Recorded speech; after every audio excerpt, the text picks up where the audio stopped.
Hey guys, tonight we are going to take a little trip. Not to a different country or a distant planet, but to a place far more intimate and, for a time, far more dangerous, a woman's body in the 19th century. Specifically, your body. We're going to explore what it was like when your own feelings, your intelligence, and even your creativity could be diagnosed as symptoms of a serious illness.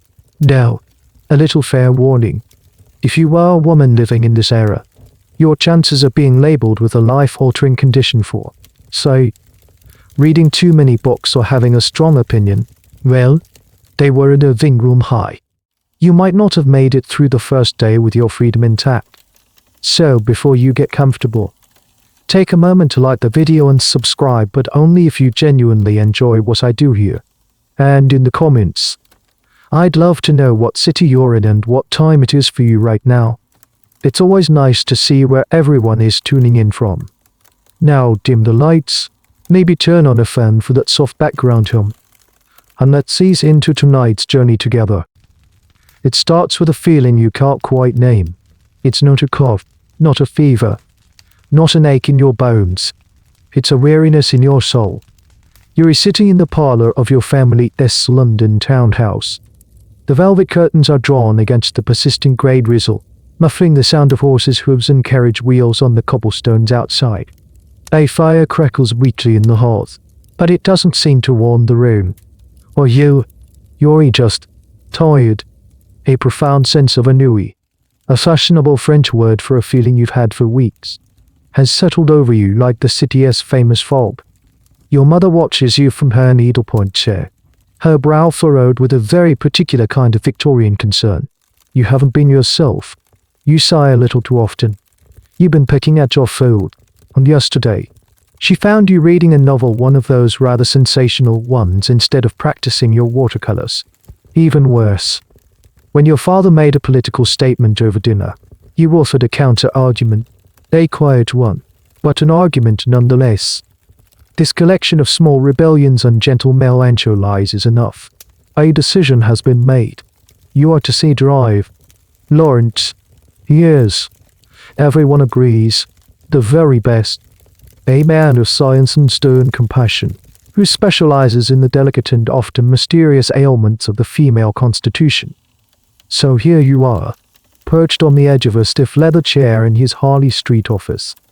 The room smells of beeswax polish, old paper, underfate, sharp scent of carbolic soap. Dr. Lawrence is exactly as advertised, a man with a stiff collar, a neatly trimmed beard, and an air of absolute, unshakable authority. He doesn't ask where it hurts. He asks about your habits. Do you find yourself given to flights of fancy? My dear, he asks, his voice calm and deep. He makes a small note in a large leather-bound book. Are you prone to bouts of creative enthusiasm or, conversely, periods of listlessness? You admit that you sometimes feel sad for no reason. You admit that you enjoy reading stories that transport you to other worlds. He nods slowly, as if you are confirming every suspicion HES ever had. This is a key piece of medical thinking in your time. A woman's mind and body are inextricably linked to her reproductive system. It's a delicate, finely tuned instrument that can be easily thrown out of balance by an overactive imagination or an intellectual pursuit deemed unsuitable. He then asks a few more questions. Do you have a healthy appetite? Do you sleep soundly? Do you ever feel a fluttering in your chest, or a sense of tightness in your throat? You answer honestly. The answers don't seem to matter as much as the fact that he is asking. He isn't examining your body, he is examining your character. Here's a little detail from the time some doctors genuinely believed that things like the rumble of a passing train or the drama of a popular play could overstimulate a woman's nerves to the point of illness. Your entire world is a potential trigger for a sickness you didn't even know you had. He leans back, steepling his fingers. The female nervous system, he pronounces, is a fragile ecosystem. It is susceptible to disturbances. Historians today still debate the true motivations behind this kind of medical thinking. Was it a genuine, albeit deeply misguided, attempt to understand female health, or was it a convenient, perhaps even unconscious, way to enforce social norms from where you're sitting. In this quiet, intimidating office, it feels like both. The doctor seems to genuinely believe he is helping you. He sees your quiet sadness not as a valid human emotion, but as a symptom, a wire that has come loose in the complex machinery of your womanhood. He doesn't give it a name. Not yet. He just says he has some preliminary thought. He speaks of a nervous condition and a tendency that must be managed. You leave his office with a prescription for a tonic containing iron and a vague sense of dread. The drizzle has turned into a steady rain. As you step into the waiting carriage, you feel more unwell than you did when you arrived, lost in a fog much deeper than the one blanketing the London streets. A week passes. The tonic, a syrupy, metallic-tasting liquid, has done little more than leave an unpleasant stain on your lace handkerchief. The weariness remains, a silent companion in the stuffy parlor. Your mother's concerned glances have intensified, and so, you find yourself back in Drive, Lawrence's Harley Street office. The scent of beeswax and carbolic soap now strangely familiar, even comfy. You are here for a verdict. You sit in the same stiff chair, your hands folded neatly in your lap. The doctor observes you for a long moment over the top of his spectacles. He has your file open before him, but he doesn't seem to be reading it. A chair studying you, the subject. I have had time to consider your case. He begins, his voice carrying the weight of pronouncement.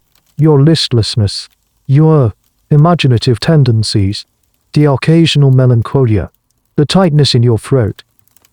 These are not disparate, unrelated complaints, my dear. They are spokes on a wheel, all connected to a central hub. He pauses for dramatic effect. You hold your breath. You are suffering, he declares, with a tone that blends grim finality with a strange sort of professional satisfaction. From female hysteria. Hysteria. The word hangs in the air between you. You've heard it before, whispered among your mother and her friends when discussing a neighbor who had a fainting spell, or a cousin who was deemed too emotional after a romantic disappointment. It's a fashionable diagnosis, a sophisticated label for a wide spectrum of female troubles. In your era, this is what's known as a wastebasket diagnosis. It's a catch-all term for anything and everything a woman might do or feel that falls outside the rigid expectations of quiet, domestic contentment. It could mean you're anxious, irritable, or faint. It could also mean you're either interested in politics, not interested enough in your husband, or simply that you have a tendency to cause trouble. Dr. Lawrence begins to explain it to you, not as a social label, but as a concrete medical reality. He describes it as an affliction unique to your sex, originating from the very core of your being, the female anatomy. He explains, gesturing vaguely toward your midsection, is presided over by the womb. It is an organ of immense power, a veritable engine of creation, but when that energy is not properly channeled, it can cause a great deal of internal chaos. It can disrupt the nerves, cloud the mind, and agitate the spirit. You listen, mesmerized and horrified. He is essentially telling you that your own body is rebelling against you.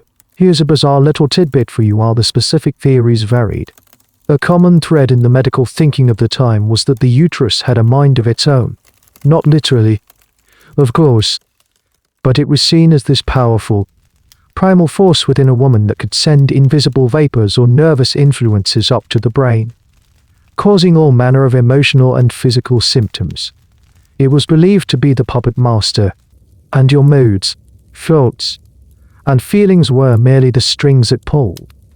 He doesn't question the external factors, the stifling costs that restrict your breathing, the lack of intellectual or professional outlets, the immense pressure to be a perfect, decorative angel in the house. To him, the problem isn't your world, it's your room. The diagnosis of hysteria neatly relocates the problem from society onto your individual biology. It's not the cage that's the issue, it's the canary. You feel a strange mix of emotions. There's fear, certainly, but there's also a sliver of relief. Your feelings, Your unhappiness, they aren't just a personal failing. They have a name. They are an illness. This absolves you of some responsibility. You are not just difficult or melancholic, you are unwell. And if you are unwell, perhaps you can be cured. You don't have the language or the context to see this diagnosis for what it is. You see a man of science offering you an explanation. And in a world with so few answers for women, an explanation of any kind feels like a lifeline.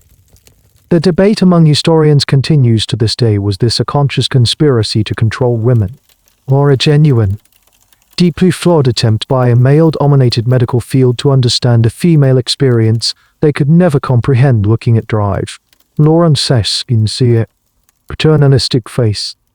It seems he genuinely believes he is on the cusp of solving the great mystery of you. He sees himself as your savior, not your jailer. But do not despair, he says, closing his book with a soft thud. Hysteria, when caught early, can be managed. It requires a firm but gentle hand. We must calm the system, reduce all external stimulation, and restore the natural equilibrium. He is already formulating a treatment plan. A plan that will begin with absolute quiet and stillness. He is prescribing a life drained of the very things that make you the books, the ideas, the vibrant, messy pulse of your own inner world. You nod, because that's what a good patient does. You thank him, because that's what a polite young woman does. As you leave his office for the second time, the word hysteria echoes in your mind. It's no longer just a word. It's your identity. A diagnosis that feels less like a key to understanding yourself and more like the turning of a lock. The diagnosis of hysteria now hangs over your household like a shroud. Your mother speaks in hushed, sympathetic tones. Your father looks at you with a new kind of cautious distance, as if you are a porcelain doll that might crack at any moment. Dr. Lawrence's words have reframed your reality to understand the peculiar logic he used. HED have to take you back in time, way back. Because the idea that your womb is the source of all your troubles is not a new, cutting-edge Victorian invention. It's an ancient, dusty, and frankly, utterly bizarre hand-me-down. So let's leave the damp London air for a moment. Picture yourself standing not in a stuffy parlor, but under the brilliant, hot sun of ancient Greece, somewhere around the 5th century BC. The air smells of olives, dust, and the sea. Here, learned men into gas are having a serious discussion about the female body, a subject they find both fascinating and profoundly perplexing, and they've come up with a theory. This is where you first hear the word hysteron, the Greek word for uterus. The leading thinkers of the day, including figures associated with the great Hippocrates, looked at the female anatomy and came to a wild conclusion. They believed that the uterus was not a fixed organ, anchored in place. They thought it was a separate, living creature inside a woman, a small, restless animal that could become unhappy and, when it did, would pull up its roots and go on a little road trip through the body. Yes, you heard that right. A wandering womb. This, they taught, was the cause of hysteria. If a woman was, for instance, not engaging in marital relations or bearing children regularly, her womb would become latent dry, feeling unfulfilled and thirsty. It would detach itself and begin to travel upwards in search of moisture, pressing against other organs along the way. If it pressed against the liver, you might feel agitated. If it bumped into the heart, you did get anxiety and palpitations. And if it traveled all the way up to your throat, it would cause a sense of suffocation, difficulty breathing, and fainting spells, the classic signs of what they called penix, or suffocation of the womb. The treatments were just as strange as the theory. Doctors would try to lure the wayward womb back to its rightful place. They would apply foul-smelling substances like pitch or burnt wool to the woman's nose and mouth, hoping to drive the organ downward. Simultaneously, they would apply sweet-smelling perfumes and lotions to her lower body to entice it back home. It was less like medicine and more like trying to coax a stubborn cat out from under the furniture. Now, let's fast forward a few centuries. The Romans inherited a lot of Greek medical knowledge, And they kept this wandering womb theory alive and well. The influential physician Galen, while a bit more sophisticated, still agreed that problems with the uterus were central to female emotional and physical distress.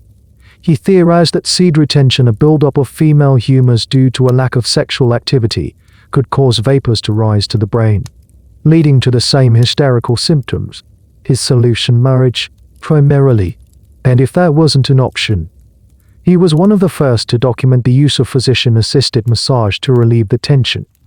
For centuries, this core idea persisted, mutating and adapting through different cultural lenses. It was a remarkably resilient piece of medical folklore. Why, well, historians are still debating that.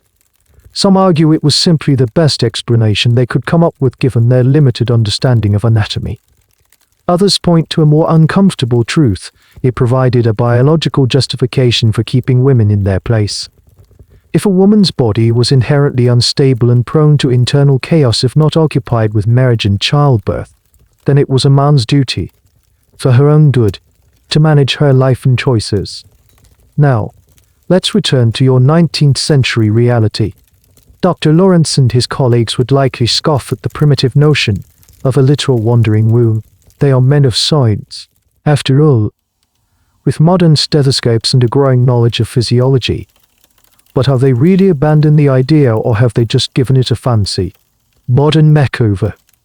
They no longer believe your uterus is a small animal on a cross-country tour of your torso. That's a bit much, even for them. But they've replaced it with a slightly more plausible, yet equally insidious, concept: the reflex action. They now believe the uterus exerts its influence not by moving, but by sending disruptive signals through the vast, mysterious network of the nervous system. An irritable uterus could, they argued, trigger a storm of nervous energy that could manifest as anything from a headache to a sudden interest in women's suffrage. So the core concept remains stubbornly the same.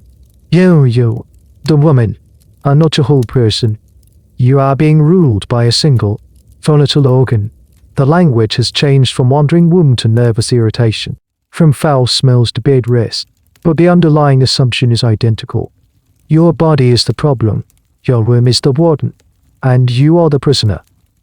The ancient Greeks built the cell, and the Victorian doctors just gave it a fresh coat of paint, as you sit by the fire.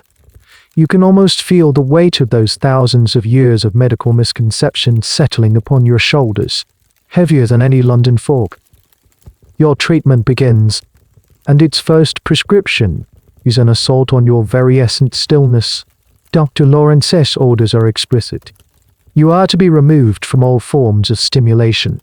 This is your new reality, dictated by the era's ideal of what a woman should be, an ideal you have apparently failed to embody.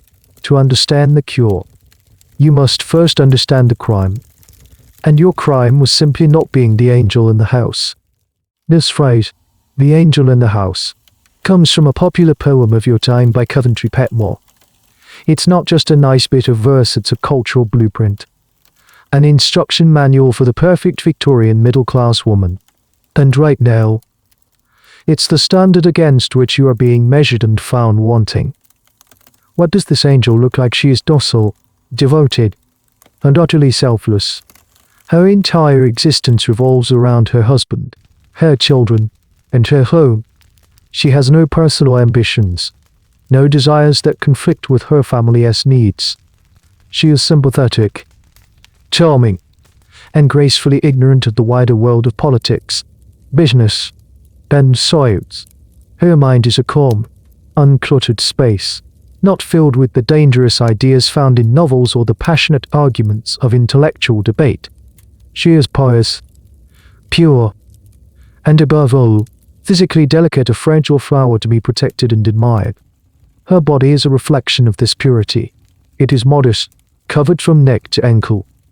Its functions are mysterious, rarely spoken of, and certainly not a source of pleasure or personal agency. It is a vessel for procreation and a symbol of her husband's status. This idealized woman doesn't feel overwhelming passion, or deep, inexplicable sadness, or restless ambition.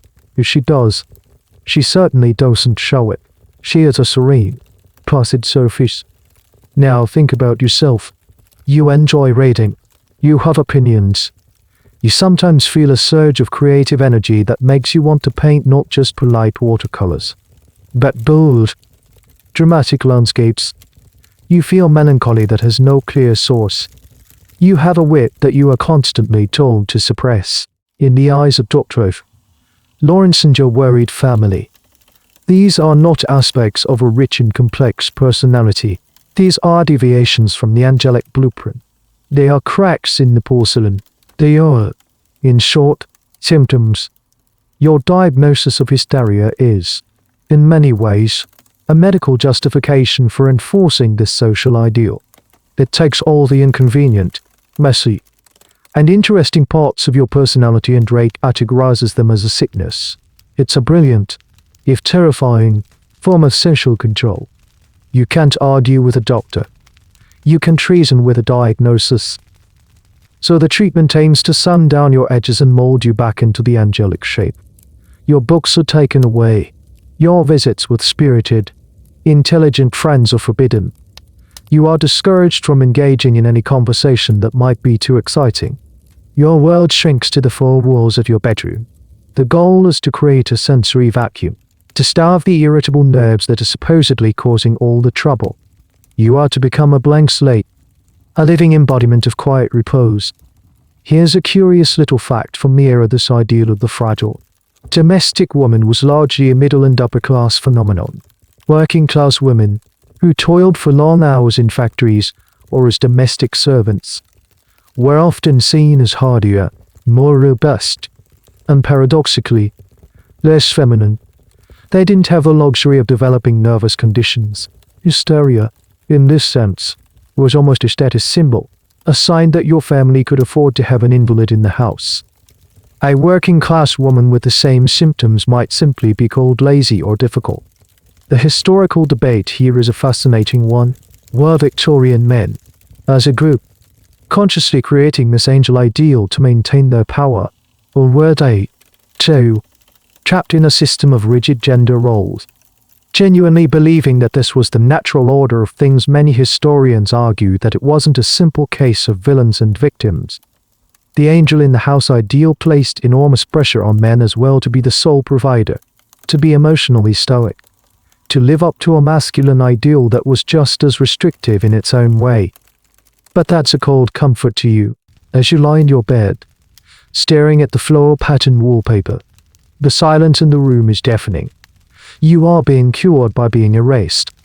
The angel in the house is meant to be a creature of perfect sympathy and self-sacrifice. But you are learning that to become one, you must first sacrifice yourself, your thoughts, your passions, your very identity. They are the disease. And the only cure is to let them wither and die in the crushing quiet of this perfectly appointed, perfectly suffocating room. The irony is sharp enough to cut in their attempt to heal your body. They are putting your soul in a cage. Days bleed into weeks in the quiet of your room. You are no longer just a person, you are a patient, a collection of symptoms to be monitored, and the list of those symptoms, you soon discover, is bewilderingly vast and comically contradictory. One afternoon, Dr. Lawrence pays a visit, not to treat you, but to talk to your mother. You overhear their conversation from your bed, the door left conveniently ajar. He is enumerating the many signs of hysteria, and as you listen, you realize that by his definition, it's a wonder any woman is considered healthy at all. He holds a small, leather-bound medical textbook, and he reads from it as if it were scripture. The signs, he says in his grave, authoritative voice, can be subtle. A tendency toward argument, for instance. You immediately think of the time you questioned your father's political views at the dinner table. Jack. An over-fondness for novel reading, he continues, which can inflame the imagination and lead to a discontent with one's own domestic reality. You glance at the empty spot on your nightstand where your copy of Jane Eyre used to be. Jack. He goes on. A disinterest in marital duties, or, conversely, an excessive interest in them.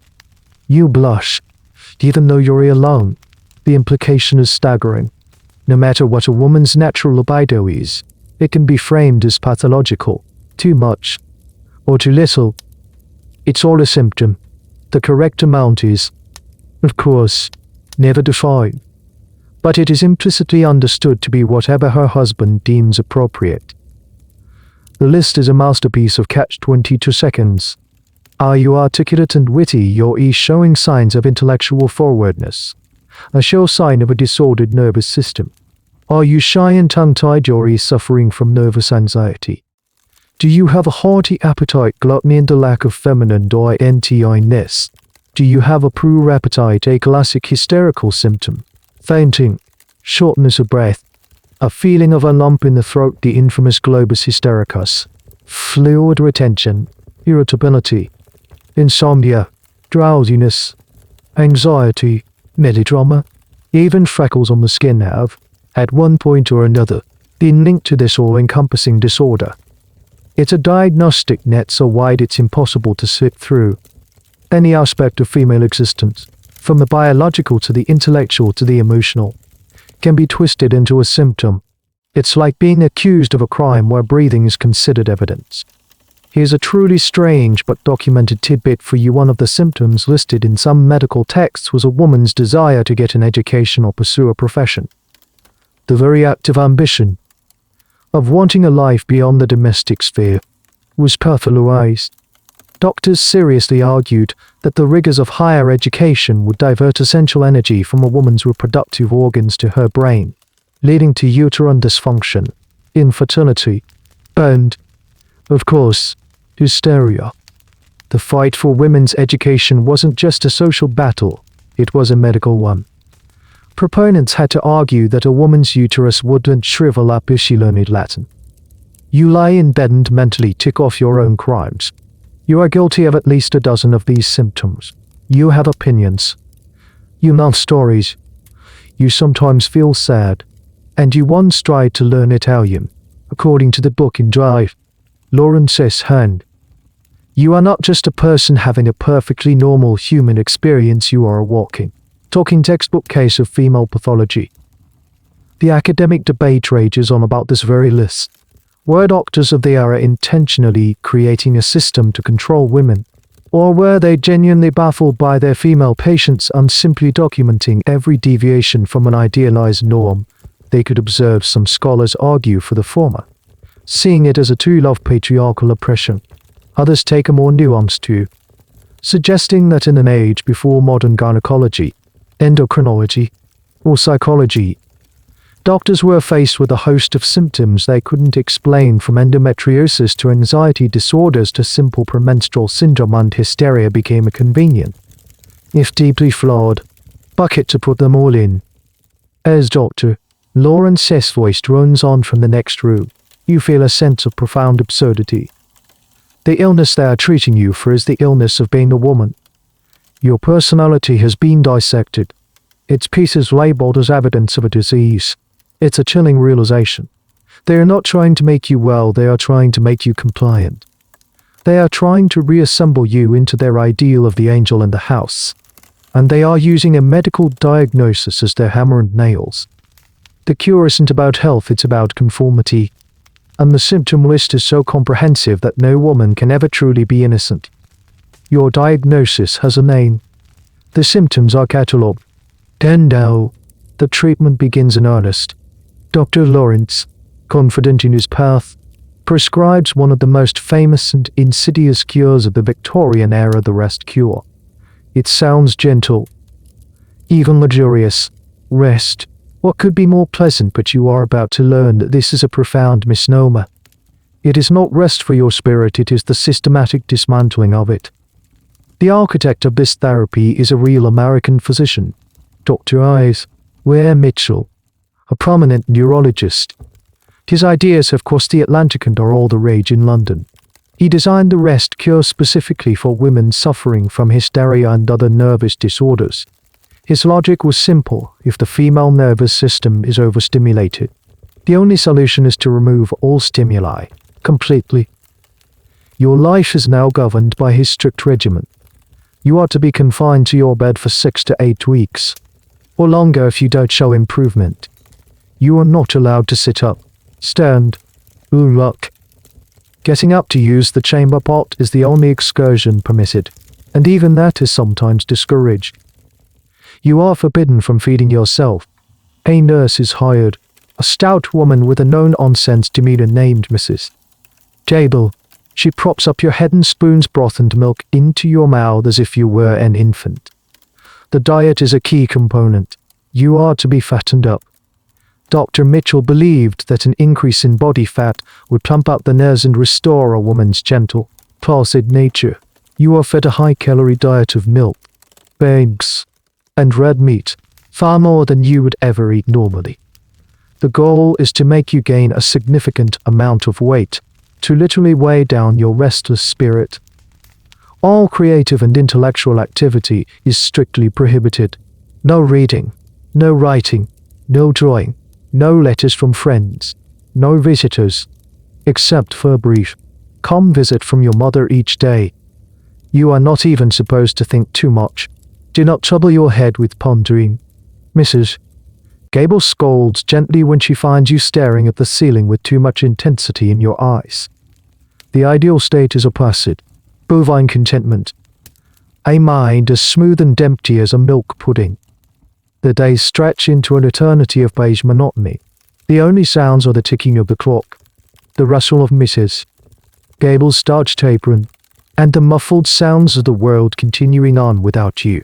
You watch the light change as it crawls across the wallpaper. You trace the patterns in the plaster with your eyes. You feel your muscles begin to weaken from disuse. Your mind, starved of input, starts to play tricks on you. You have long, meandering daydreams. You hold entire conversations in your head. It's the only freedom you have left. Here's a little-known fact that highlights the sheer gender bias of this treatment when drive. Mitchell treated men for similar nervous conditions, often what we would now call PTSD or neurasthenia. His prescription was the complete opposite. He called it the West Cure. He would send his male patients out to the American frontier to engage in vigorous physical activity, cattle ranching, hiking, hunting. For men, the cure was activity, adventure, and regaining a sense of purpose. For women, the cure was passivity, isolation, and the removal of all purpose. This stark difference is a subject of endless fascination for historians. Was it based on a genuine belief in fundamental biological differences, or was it a reflection of societal roles? The ongoing debate suggests it was a powerful feedback loop. Society dictated that women were passive, so the medical cure for their ailments reinforced that passivity. It was a self-fulfilling prophecy written on a prescription pad. You feel a growing sense of desperation. The rest cure is not restful. It's a form of sensory deprivation. It's solitary confinement in a well-appointed room. The famous feminist writer Charlotte Perkins Gilman, who underwent the rest cure herself, wrote a chilling short story about it called The Yellow Wallpaper. In the story, the narrator, confined to a room just like yours, slowly descends into madness, becoming obsessed with the grotesque patterns in the wallpaper. You think of that story, which you read before your books were taken, and you feel a cold shiver of recognition. The cure is making you sicker. The boredom is a physical ache. The lack of control is maddening. You are being treated for hysteria, but the treatment itself is a perfect recipe for creating it. You lie in your bed, a prisoner of a well-intentioned medical tyranny, feeling your mind and body slowly, inexorably, beginning to unravel. The silence is no longer peaceful, it's screaming. After weeks of the rest cure, you are not improving. In fact, you're worse. The forced inactivity has made you anxious and irritable. The fattening diet makes you feel sluggish and heavy. Your spirit, far from being soothed, feels like a trapped bird beating its wings against the bars of a cage. Dr. Lawrence, seeing that the London air and the confines of your room are failing, proposes the next logical step in his therapeutic arsenal: a change of scenery. What she needs, he announces to your parents, is to be removed from the domestic environment, the associations, the pressures. We need a complete break. ADILM are yo-yoing in the countryside. The word he uses is a pleasant-sounding one.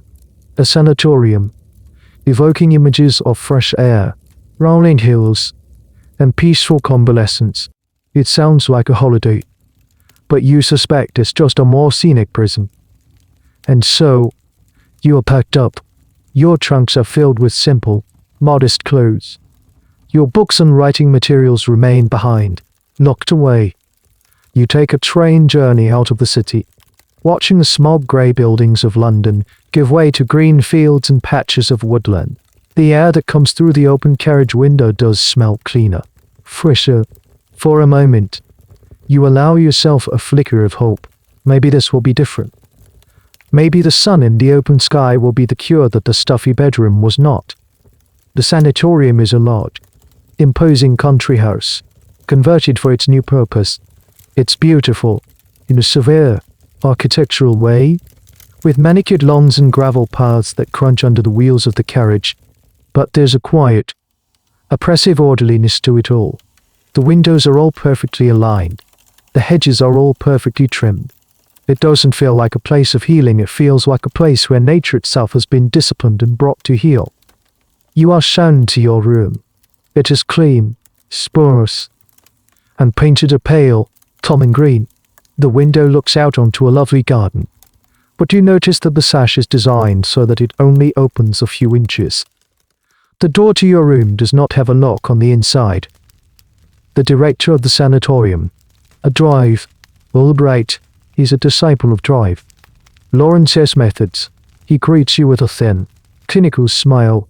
Here, we believe in the healing power of routine and nature, he explains, but nature, like a disobedient child, must be properly managed. Your days are now structured with military precision. You wake at the same time, eat the same bland, nourishing meals at the same time, and are prescribed airings at the same time. An airing consists of a slow, supervised walk along the gravel paths. You are not to stray. You walk with a nurse and one or two other patients, women with the same vague, sad look in their eyes as you. You are not encouraged to talk to each other about your conditions. That would be morbidly introspective. You are to discuss the weather, the flowers, the birds, pleasant, empty topics. This is a key feature of the sanatorium experience: isolation within a community. You are surrounded by people, yet you are profoundly alone. It's a clever form of control. There is no opportunity for solidarity. No chance to whisper to another woman, "Do you also feel like you're screaming inside?" Here's a curious, and rather sad, little fact: many of these country sanatoriums were established in beautiful, remote locations, not just for the fresh air, but for discretion. A family could send their hysterical daughter or wife away from the city, away from the prying eyes of society. Her absence could be explained away as a long holiday or a visit to relatives. The sanatorium was a place to hide the family's problem under the guise of compassionate medical care. The debate among historians about these institutions is complex. Were they simply prisons disguised as hospitals, places to dump inconvenient women, or were they, for some, a genuine respite? The answer, as always, is murky. For a woman trapped in an abusive or suffocating home life, the quiet routine and lack of domestic demands in a sanatorium might have actually provided a strange kind of relief. For others, like you, it was a gilded cage, a place where the walls were just farther apart. The lack of freedom was no less absolute. You sit on a bench in the perfectly manicured garden, a nurse watching you from a respectable distance. The sun is warm on your face. A bee drones lazily in a rose bush. It is, by all objective measures, a peaceful scene. But you feel a deep, internal discord. The beautiful scenery feels like a backdrop on a stage, a painted canvas behind which your real life has been paused. They have changed the wallpaper, but the room is the same. The prison is just larger, with prettier bars. You've traded the smog of London for the scent of roses. That you are no more free than you were in your bed. The fresh country air does nothing to clear the fog in your mind. It only makes the feeling of being trapped more poignant, more profound. Life in the country sanatorium continues its relentless, gentle march. The rest cure and fresh air haven't produced the desired placidity. So, Doctor Albright decides it's time to introduce another popular Victorian treatment, one that combines the era's faith in scientific progress with its love for vigorous, often baffling, therapies. Hydrotherapy. Water, he explains to you with great enthusiasm, is a powerful tool for toning the nervous system. You're about to find out just how inventive they can get with it. Your first experience is the drip bath. You'll lead to a tiled room that feels cold and echoes with every footstep. You are instructed to lie on a marble slab while a nurse places a bucket of icy water on a shelf high above your head. A small hole in the bucket allows a single drop of cold water to fall, with maddening regularity, onto your forehead. Drip, drip, drip. The initial shock gives way to a strange, focused tension. You find yourself anticipating each drop, your entire consciousness narrowing to that single point of impact. It's meant to be calming, a way to focus and soothe an overactive mind. Instead, it feels like a bizarrely gentle form of torture. But the drip bath is just the appetizer. The main course of your hydrotherapy treatment is the wet sheet pack. This is a sanatorium favorite. You are instructed to undress completely. Then, a nurse, strong and efficient, takes a large linen sheet that has been soaked in ice-cold water and wrung out, before you can protest. She wraps you in it, tight as a mummy. Your breath catches in your chest from the shock of the cold. Another dry sheet is wrapped over the first, and then several heavy wool blankets are piled on top, tucking you in so tightly you can barely move. You lie there, cocooned and shivering violently. The initial misery of the cold is intense, but then, slowly, your body heat begins to warm the damp sheet. The shivering subsides, replaced by a growing, intense swarm. Steam begins to rise from the cocoon of blankets. The nurse explains that this process, called reaction, is the therapeutic part. It supposedly draws the blood away from the overstimulated internal organs and brain, calming the hysterical irritation. You lie there for an hour or more, swaddled and sweating, your mind adrift in a strange, feverish state. It's not relaxing. It's profoundly disorienting. When they finally unwrap you, you are red-faced, limp, and utterly drained. They then lead you to a tub of cool water for a final toning rinse. The whole process leaves you feeling weak and disconnected from your own body. And it gets even more inventive. Some days, you are subjected to the jet douche. You stand in a tiled room while a nurse aims a high-pressure jet of cold water at different parts of your body, your spine, your abdomen, your legs. The force of the water is strong enough to sting your skin. It's meant to be invigorating. It just feels punitive. Here's a quirky and slightly alarming fact about Victorian hydrotherapy. The sheer variety of treatments was staggering. There were steam cabinets where you sat with only your head sticking out, sits beds, and even enemas using various temperatures of water, all prescribed with the utmost medical seriousness. It was a kind of more is more approach to medicine, a belief that a strong physical intervention was needed to shock the system back into balance. The historical context for this is fascinating. The 19th century was an age of great industrial and scientific advancement. There was a belief that the body, like a steam engine, was a machine that could be tinkered with and physically manipulated back to health. Hydrotherapy, with its impressive-looking equipment and dramatic application, fit perfectly into this mechanistic worldview. Historians still debate whether the primary effect of these treatments was physiological or psychological. Was it the temperature changes affecting circulation? Or was it the sheer shock and awe of the experience, combined with a powerful placebo effect, that sometimes yielded results for many patients? The intense physical ordeal may have simply overshadowed their emotional distress, making them appear cured. For you, however, it is just one more layer of absurdity.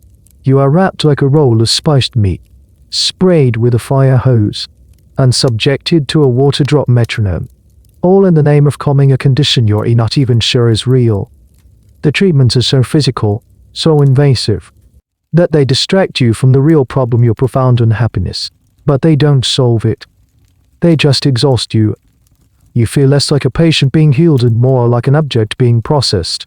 As you are lead, tripping and shivering, back to your sparse room, you can't help but feel that your keepers are not curing the disease, but simply finding more and more elaborate ways to punish you for having it. Weeks, maybe months, have passed at the sanatorium. The rest cure, the country air, and the shocking water treatments have all failed to produce the placid, compliant woman the doctors are so eager to create. If anything, you've become more withdrawn, the spark in you banked low against a persistent wind of therapeutic nonsense. Dr. Holbright, frustrated but not defeated, decides it's time to return you to drive. Lawrence in London. Your case? He writes in a letter, requires a more direct approach. Back in the familiar, beeswax-scented office on Harley Street, Dr. Lawrence greets you with a look of professional gravity. He reviews the notes from the sanatorium, chuting softly to himself. The nervous irritation appears to be stubborn, he muses. It seems the disturbance is more deeply seated than I initially presumed. We must address the source. He leans forward, his voice dropping to a confidential, clinical tone. The pelvic region, he says, is the seat of the storm. It is where the nervous energy congregates. To calm the system, we must first relieve the congestion there. You don't fully understand what he means, but a cold knot of dread forms in your stomach. This sounds different, more intimate, more invasive. He explains the next phase of your treatment: physician-assisted pelvic massage. This is, without a doubt, one of the most astonishing chapters in the history of medical treatment. In the late 19th century, it was a routine, accepted, and widely practiced medical procedure for female hysteria. The theory, inherited in a mutated form from the Roman physician Galen, was that a woman's nervous system could be overloaded by congested reproductive organs. This congestion could only be relieved by bringing the patient to a hysterical paroxysm, what we would now unequivocally call an orgasm. Dr. Lawrence doesn't use such language. Of course, that would be indelicate, unprofessional. He speaks in sterile, medical terms. He calls it relieving the tension, resolving the vascular fullness, or inducing the crisis. The procedure is framed as a purely clinical act, no different from lancing a boil or setting a bone. It is his duty as a physician. Your mother, relieved that a new, more promising treatment is being offered, agrees wholeheartedly. She is not in the room for the procedure. This is a private matter between doctor and patient. So once or twice a week, you find yourself lying on a couch in his office, fully clothed, with a blanket draped over you. The room is quiet, the curtains drawn. Dr. Lawrence, ever the professional, washes his hands. He then proceeds with the treatment. His technique is practiced, methodical, and entirely devoid of any sense of intimacy or pleasure. It is a mechanical task. He is, in his mind, simply manipulating a part of the body to achieve a physiological response that will, in turn, cure the ailment in your mind. The experience for you is deeply strange and unsettling. It is a profound violation, yet it is framed as a kindness. It is a deeply personal act, yet it is performed with clinical detachment. You feel a confusing mix of shame, fear, and a strange, unnameable physical response. You are a passive recipient of a procedure you don't understand, a cure that feels more like a transgression. Here's a truly bizarre piece of historical context. This treatment was considered perfectly ethical in the Victorian mindset, which desexualized proper women to an extreme degree. It was widely believed that women, unlike fallen women or prostitutes, did not possess sexual desires. Therefore, this physical act couldn't possibly be a sexual one. The paroxysm was seen as a purely mechanical, reflexive release of pent-up nervous energy. Like a sneeze, the idea that a respectable woman might experience it as pleasurable, or that a doctor might be engaging in a sexual act, was, to them, unthinkable. This is a point of intense debate among modern historians and sociologists. Was this a case of massive, society-wide denial and self-deception, or was the cultural conditioning so strong that both doctors and patients genuinely managed to dissociate the act from its sexual reality? Scholars argue that the medicalization of the act, the clinical setting, the scientific language, the doctor's authority was a powerful tool that allowed everyone involved to bypass the profound social taboos surrounding female sexuality. It was a loophole, a way for the Victorian world to deal with a biological reality it refused to acknowledge. For you, lying on their couch, the historical debate is irrelevant. All you know is the deep, unnerving strangeness of it all. You are being cured through a process that leaves you feeling more fragmented and confused than ever before. Dr. Lawrence makes notes in his ledger after each session, tracking your progress. He seems pleased. He believes he is finally getting to the root of the problem, manually soothing the rebellious organ that has caused you so much trouble. But you know, in a way you can't yet articulate, that he is not touching the source of your pain. He is simply adding a new, more confusing layer to it. The weekly sessions with Dr. Lawrence become a strange and disturbing routine. You lie on the couch, shrouded in blankets and propriety, while he performs his clinical, mechanical tasks.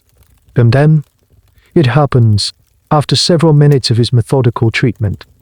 Your body responds, a wave of intense physical sensation, beginning deep within you and radiating outward, culminates in a powerful, involuntary release. Your muscles clench, your breath hitches, and then a feeling of profound, if temporary, calm washes over you. In his notes, Dr. Lawrence would record this event with dry, scientific satisfaction.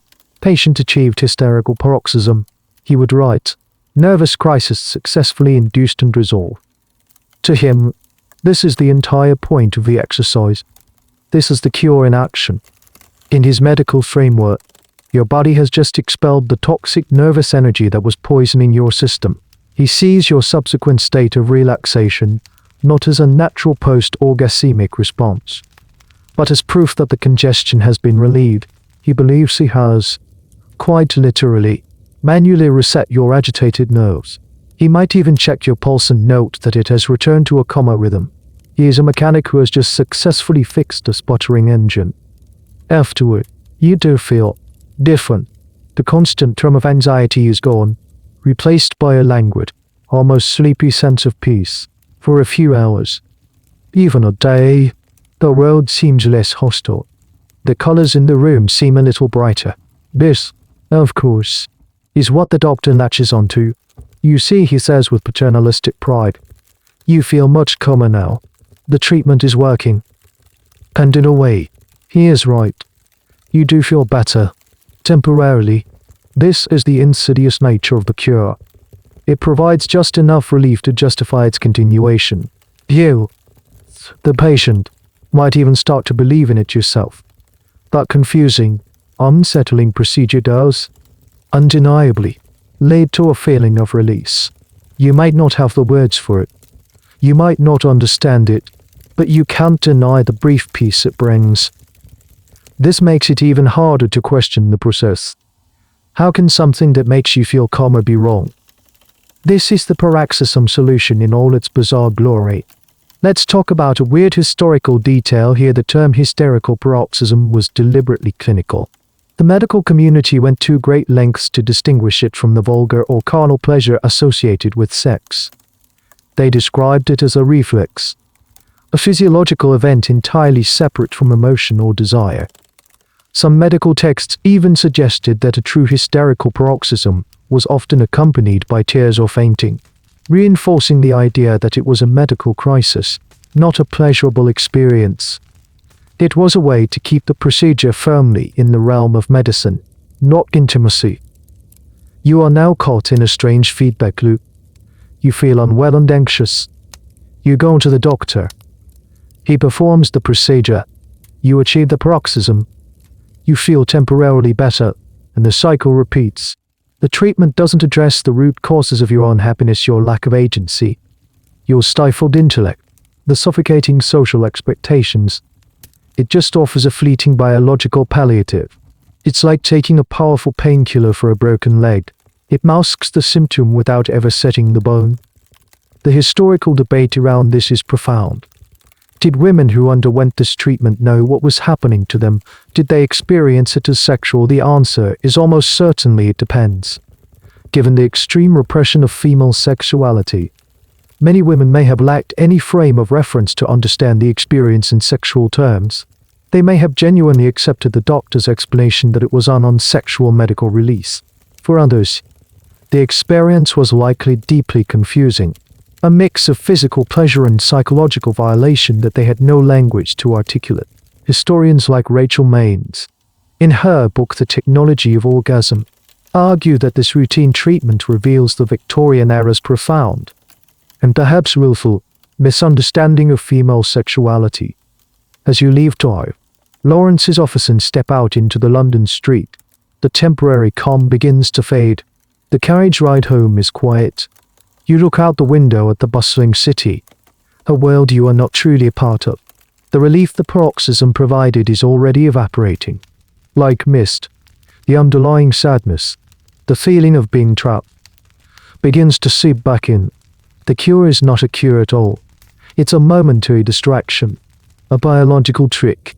It's a way to manage your symptoms, to keep you functioning within the system, without ever having to question the system itself. And you know, with a growing sense of dread, that you will be back on that couch again next week, seeking a release that never truly sets you free.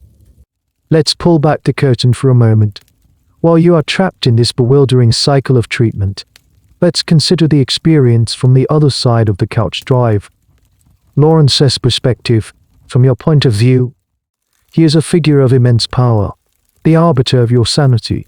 But if we could listen in on his private thoughts, or a conversation with a trusted colleague over a glass of port, we might discover a very different story. We might hear a man complaining about his job, because for all its clinical justification, inducing hysterical paroxysms in patient after patient was, for many doctors, a tedious, laborious, and physically exhausting task. Imagine drive, Lawrence's day. He sees a parade of female patients, many presenting with the same constellation of symptoms: anxiety, melancholia, vague aches and pains, for a significant number of them. The prescribed treatment is the same manual pelvic massage. This is not a quick, simple procedure. It could take anywhere from 15 minutes to over an hour of sustained, methodical effort to bring a patient to the paroxysm. His hands would ache, his wrists would get sore. It was, in the most literal sense, manual labor.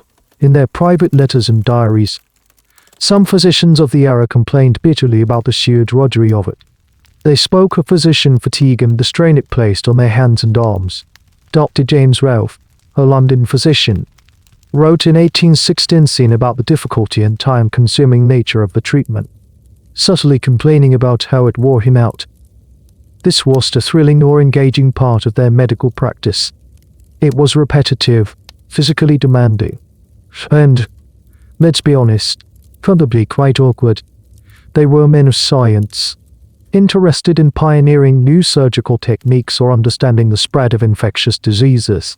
Instead, they were spending a substantial portion of their week manually manipulating their patients' pelvic regions to produce a non-sexual, purely medical crisis.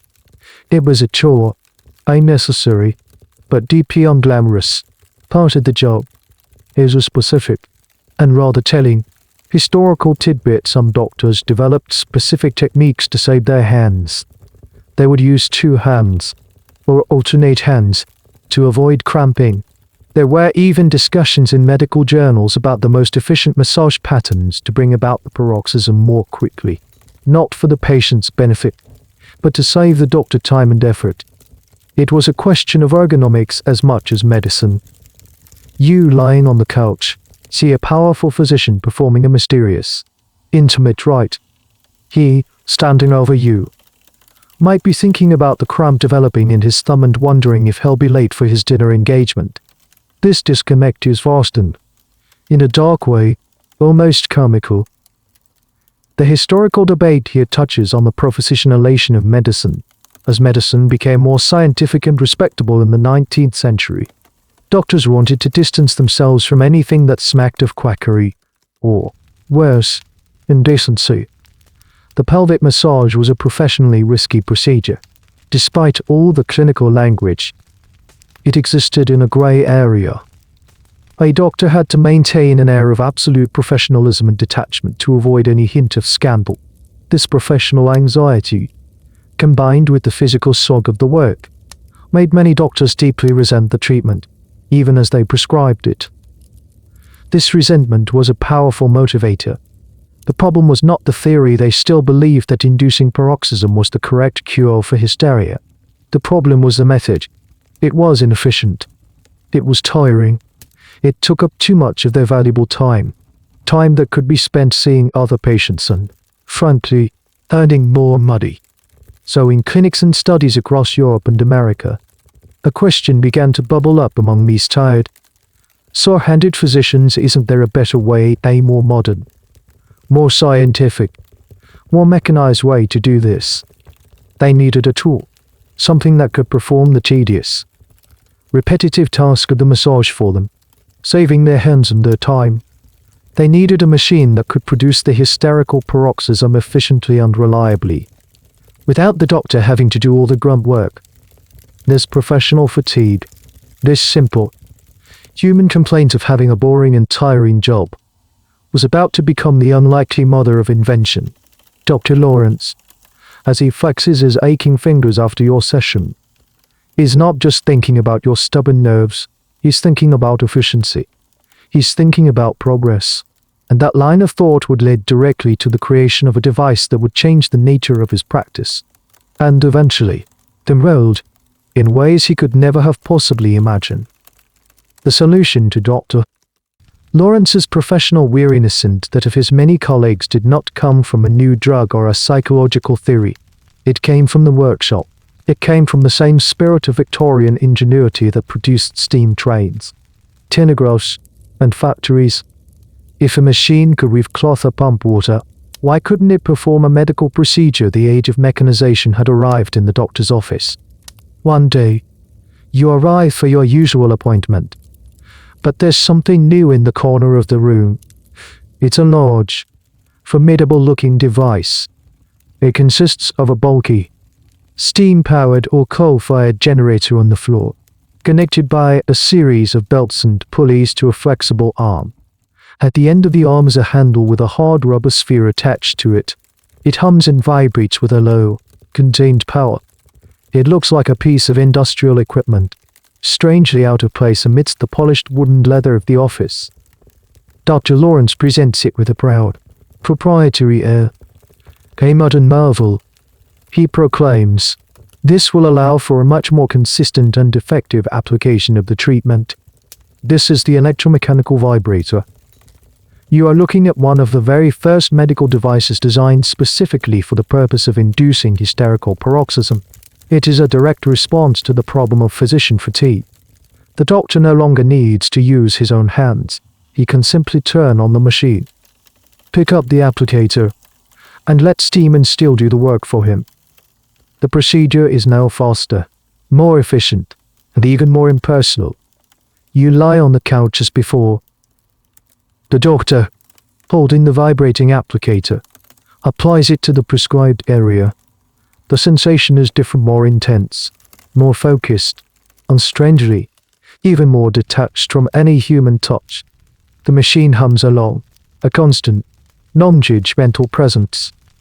The paroxysm is achieved in a fraction of the time it took before, often in less than 10 minutes. For Dr. Lawrence, this is a revolutionary improvement. He can now treat more patients in a day. The procedure is less physically demanding. He can maintain an even greater clinical distance, operating a piece of machinery rather than using his own hands. It solidifies the treatment's place within the realm of modern, scientific medicine. It's no longer just a massage, it's a vibratory therapy. Here's a fascinating and crucial piece of trivia. The vibrator was one of the earliest electrical appliances to be commercialized. even before the vacuum cleaner or the electric iron. The first steam-powered version was invented by the American physician George Taylor around 1860. Later, with the advent of electricity in homes, smaller, more portable versions were developed. They were marketed directly to physicians in medical journals, advertised as essential, time-saving pieces of clinical equipment. There were dozens of models, some that were built into special treatment tables, some that were hand-cranked, and eventually, the electric models we're more familiar with. The history of this device is a subject of great academic interest, particularly for feminist scholars. They argue that the invention of the medical vibrator is a perfect example of how a society can invent a complex technological solution to avoid confronting a simple social problem. Instead of acknowledging female sexuality and desire, the Victorian medical establishment created a machine to cure a disease that was, in large part, a fiction of their own making. The technology wasn't designed for female pleasure, it was designed for male convenience. You, as the patient, are simply on the receiving end of this progress. The new machine is efficient. Yes, it produces the calming effect reliably, but it also completes your transformation from a person into a passive object of treatment. You are now a body to be acted upon by a machine.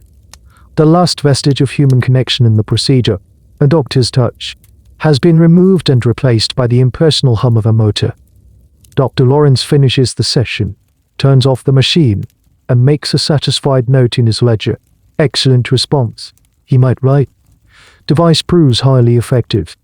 He is happy. His hands don't take. His schedule is on track. He has successfully used modern technology to solve a medical problem. You, on the other hand, are left in the quiet aftermath, the phantom vibration still humming in your body. You have been treated with the pinnacle of modern hysteria technology, yet the fundamental sadness, the feeling of being misunderstood and unheard, remains untouched. The machine can induce a physiological crisis, but it cannot heal a wounded spirit. It's just a faster, more efficient way of administering the wrong cure. The worrying efficiency of Dr. Lawrence's new machine does little to change your underlying state. The brief, machine-induced moments of calm are always followed by the return of that familiar, gnawing unhappiness. You are a difficult case. The rest cure, the sanatorium, the manual treatments, and now the modern vibratory therapy, none have produced a lasting cure. I knew. More ominous whisper begins to circulate in the conversations between your parents and the doctor.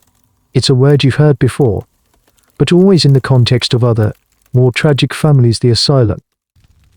It's not called that, of course, not in polite conversation. They use softer words. Dr. Lawrence suggests a long-term residential institution where you can receive constant, specialized care. Your parents talk about a place of refuge where you won't be troubled by the pressures of the world. But you know what they mean. They are talking about putting you away. The fear is immediate and visceral. The asylum is a place of no return. You've heard the stories, the hushed rumors about women who went in for a nervous complaint and weren't ever seen again. It's the ultimate threat. The final solution for a woman who will not, or cannot, control. Your illness has become a burden on the family. Your father is weary of the endless medical bills. Your mother is exhausted by the constant worry and the social embarrassment of having a hysterical daughter. Her friends ask after you with pitying eyes. Potential suitors for your hand in marriage have quietly stopped calling.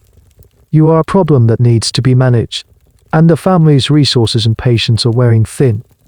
Sending you to an asylum is not just a medical decision, it's a social and economic one.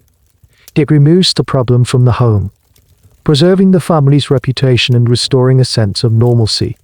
It is, in its own way, the ultimate rest cure not just for you, but for your entire family. Here's a chilling piece of historical information: the process of committing someone, particularly a woman, to an asylum in the 19th century could be terrifyingly easy.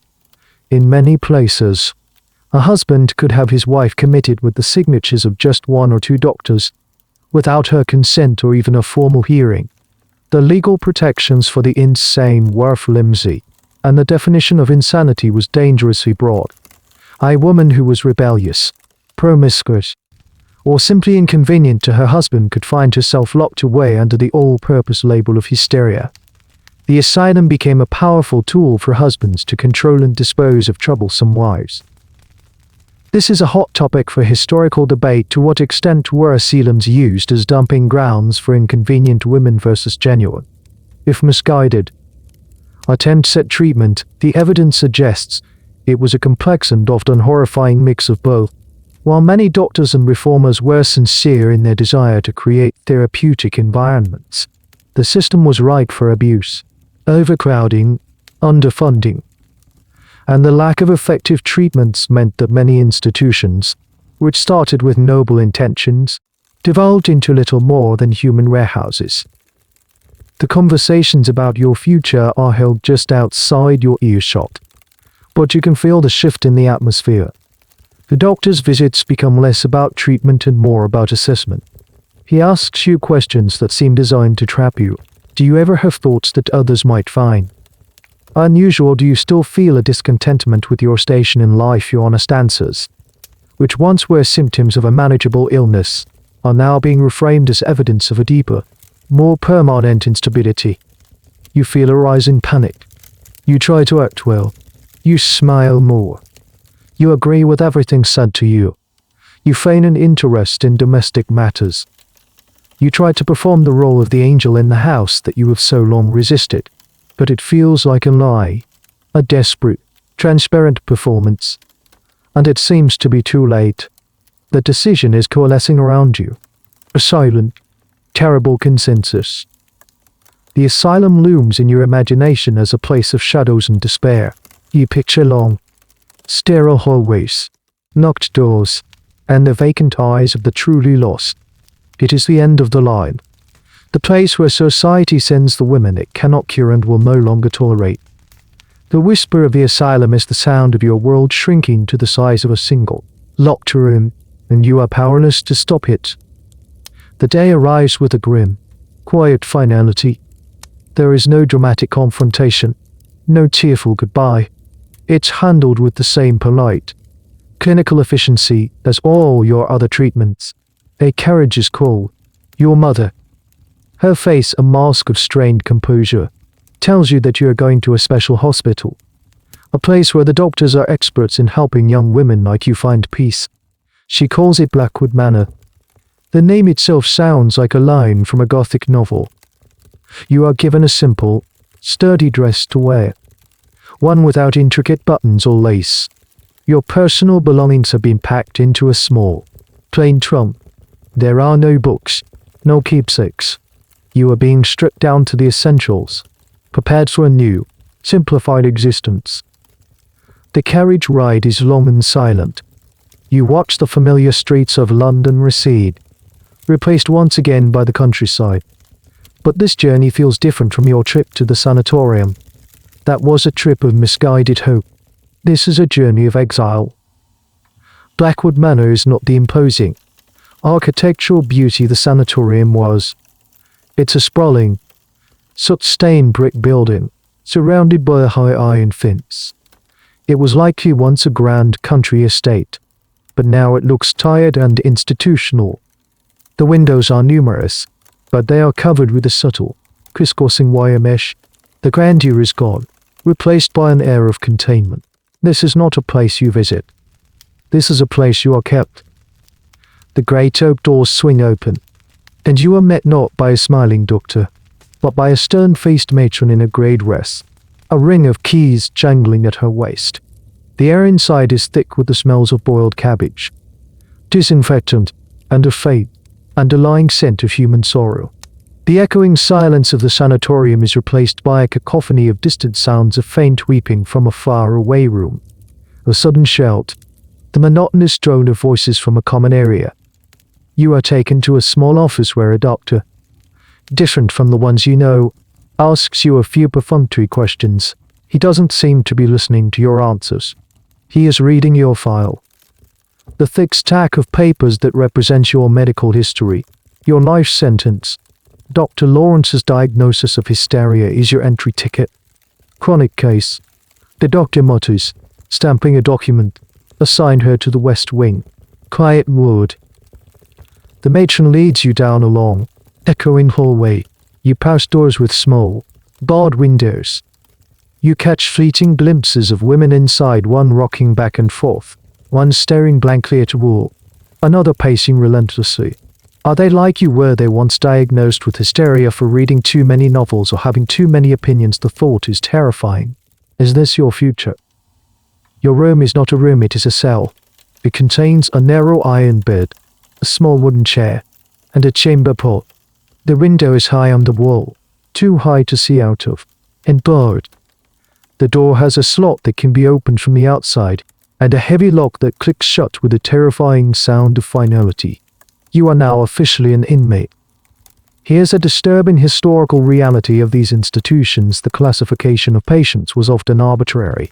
While there were genuinely and severely mentally ill people in asylums, they were often housed alongside individuals with epilepsy, learning disabilities, dementia, and, of course, a huge number of women diagnosed with hysteria. In the quiet ward of a place like Blackwood Manor, you might find a woman suffering from postpartum depression, another institutionalized by her husband for adultery, and someone like you, whose illness was a collection of personality traits deemed inconvenient. They were all swept under the same rug of insanity. The historical perspective on this is grim. While reformers like Dorothea Dix fought for better conditions in asylums, the reality for many was horrific. Overcrowding was rampant, and the staff-to-patient ratio was often impossibly low. This led to a reliance on restraints, both physical and chemical, and a rigid, controlling routine simply to manage the population. The goal of cure often got lost in the daily struggle for control. Historians still uncover records of abuse and neglect, but they also find records of small kindness from overworked staff, painting a complex picture of a deeply flawed system. The matron leaves you. The lock turns. You are alone in the sterile silence of your cell. You run your hand over the cold iron bars of the bed frame. You touch the rough brick of the walls. This is real. This is happening. The vague threat that has loomed over you for months has materialized into this cold, small room. You are no longer a patient, you are a prisoner. A prisoner of a diagnosis. A prisoner of your family's exhaustion. A prisoner of a society that has no other place for a woman like you. The door is locked, and for the first time, you truly understand the meaning of hopelessness. The first morning in Blackwood Manor, you are awakened not by a gentle nurse or the familiar sounds of your home, but by the harsh clang of a bell echoing down the long corridor. This is the sound that will now govern your life. The asylum runs on a strict, unyielding timetable, a system designed not for therapeutic healing, but for the efficient management of a large, potentially volatile population. The door to your cell is unlocked by a stern-faced attendant who doesn't meet your eye. You are herded with the other women from the quiet ward into a large, cheerless dining hall. The long wooden tables are bare, the benches rough. You are served a bowl of thin, grey porridge and a tin cup of weak tea. There is no conversation. The women eat in silence, their movements either sluggish and defeated or quick and furtive. You look at your fellow inmates. They are a haunting collection of forgotten women. There are young women who look as lost and frightened as you feel. There are middle-aged women with a dull resignation in their eyes, who have clearly been here for years. There are elderly women who seem to have faded into the institution itself, their identities worn away by decades of routine. You recognize the symptoms of hysteria in some of them. They are amplified by their environment. You see the woman who weeps quietly into her porridge, the one who fidgets restlessly on the bench, the one who stares into the middle distance. Completely dissociated from her surroundings, you wonder about their stories. Was she a writer? Was she in love with the wrong person? Did she simply refuse to be silent? You are all here together. A sorority of the unwanted. After the meager breakfast, the day's occupations begin. The theory of moral treatment. A popular asylum reform idea held that structured activity was essential for mental health. In practice, This often translated into mind-numbing, repetitive labor. You are put to work in the asylum's vast laundry. The laundry room is a cavern of steam and the sharp smell of lye soap. You stand for hours over a huge vat of boiling water, stirring sheets and uniforms with a long wooden paddle. Your hands become reed and draw. The work is physically exhausting, designed to leave you too tired for hysterical thoughts or rebellious behavior. Other women are sent to the kitchens to peel mountains of potatoes, or to the sewing rooms to mend an endless supply of institutional-grade dresses. It is not therapeutic work, it is institutional drudgery. Here's a little-known detail about asylum life. The institution was often a self-sufficient, and sometimes even profitable, enterprise. The unpaid labor of the inmates, particularly in the farm, laundry, and kitchens, significantly reduced the asylum's operating costs. Some historians argue that this created a perverse incentive against discharging well-behaved and productive patients. A good laundress or seamstress was a valuable asset to the institution.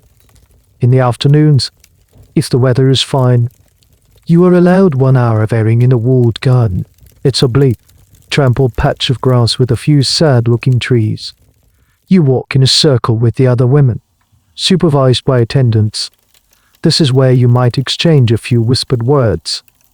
A brief moment of human connection in a day of dehumanizing routine. You learn another woman's name, Eleanor. She tells you she was brought here by her husband after she threw a plate at him during an argument. A sure sign of madness, she says with a wry, bitter smile. The historical debate around the patient experience is ongoing. While official asylum records often paint a picture of orderly, therapeutic communities, patient diaries and letters, the few that have survived, tell a different story. They speak of profound loneliness, the loss of identity, and the struggle to maintain a sense of self in a system designed to erase it. The term institutional neurosis was later coined to describe the passive, apathetic state that long-term institutionalization can induce, a condition that was often mistaken for a symptom of the original illness. As the bell rings to signal the end of the day, you are herded back to your cell. A dinner of watery stew and stale bread is brought to you. Then, the lock clicks shut, and you are plunged into darkness and silence for the next 12 hours. You lie on your hard iron bed, your body aching from the laundry work, your mind numb from the monotony. The greater 生活记 you are losing HUO. The regular life of the asylum is a soul-crushing machine. It's a routine that's not meant to cure you, but to break you. It's designed to sound you down, to make you manageable, to turn you into one of the silent, shuffling figures you see all around you. And the most terrifying part is, you can feel it starting to work. In the bleak ecosystem of Blackwood Manor, you learn to survive. You keep your head down. You do your work in the laundry. And you learn to wear a mask of placid indifference. But even in this controlled environment, whispers of other, more terrifying treatments circulate among the inmates like a forbidden currency. The routine of drudgery and confinement is the baseline. For those who are deemed more difficult, or for whom the standard treatments have failed, there are more radical solutions. One day, in the walled garden, Eleanor points to a woman sitting alone on a bench, her eyes vacant. A thin line of drool on her chin. See her, Eleanor whispers. They did the surgery on her. Dr. Evans is very proud of his uperectomies. The word sounds clinical and strange, but Eleanor explains, they removed the ovaries. This is the surgical cure for hysteria, the logical endpoint of a medical philosophy that has blamed the female reproductive system for centuries. If the uterus and its associated organs are the source of all the trouble, the seat of the storm is drive, Lawrence called it, then the most decisive way to solve the problem is to simply take them out. The leading proponent of this procedure was an American doctor named Robert Batty, who began performing what he called normal ovariotomy in the 1870s. He believed that removing healthy ovaries could cure a wide range of nervous disorders and hysteria. The procedure was controversial even in its own time, but it gained a terrifying popularity. Surgeons across America and Europe began to perform mucorectomy and hysterectomy, not just for actual physical diseases, but as a treatment for troublesome female behavior, including nymphomania, rebelliousness, and even masturbation. The theory was that removing the ovaries would induce an early menopause, calming the volatile female system once and for all. It was a permanent solution. A woman without her reproductive organs, it was reasoned, would become more docile, more placid, more manageable. It was, in essence, a surgical domestication. You look at the woman on the bench and a cold fear, sharper than anything you felt before, grabs you. This is a new level of violation. The other treatments the rest cure, the water therapy, even the vibrator were temporary interventions. This is an irreversible mutilation, performed in the name of a cure. And the whispers don't stop there. The attendants talk about other, newer treatments being tried in the more progressive asylums. There's talk of inducing fevers or comas with insulin or other drugs, a form of shock therapy designed to reboot the brain. There's even talk of a new, highly experimental surgery you can barely comprehend, a lobotomy, where part of the brain is deliberately damaged to calm a patient. These are the frontiers of psychiatric medicine in your time, and they are a landscape of horrors. You are trapped in an institution where your own body is seen as the enemy, a faulty piece of machinery that can be tinkered with, shocked, or have parts of it removed for your own good. This brings up a poignant historical debate: were the doctors who performed these procedures monsters, or were they true believers? While it's easy to condemn them from a modern perspective, many historians argue that surgeons like Batty were not sadistic madmen. They were often respected figures in their field, operating at the edge of medical knowledge. In an era with no other effective treatments for severe mental distress, they were desperate for solutions. They genuinely, fanatically believed that these radical surgeries were a compassionate, last resort measure to save women from a life of torment in an asylum. They saw themselves as pioneers, not butchers. This, in some ways, is even more terrifying. The surgery isn't being performed out of malice, but out of a twisted form of medical certainty.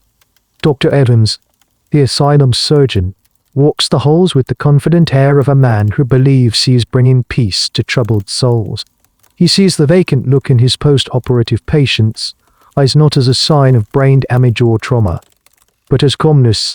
He sees their passivity as a successful outcome. You make a quiet vow to yourself. You will not be a difficult case.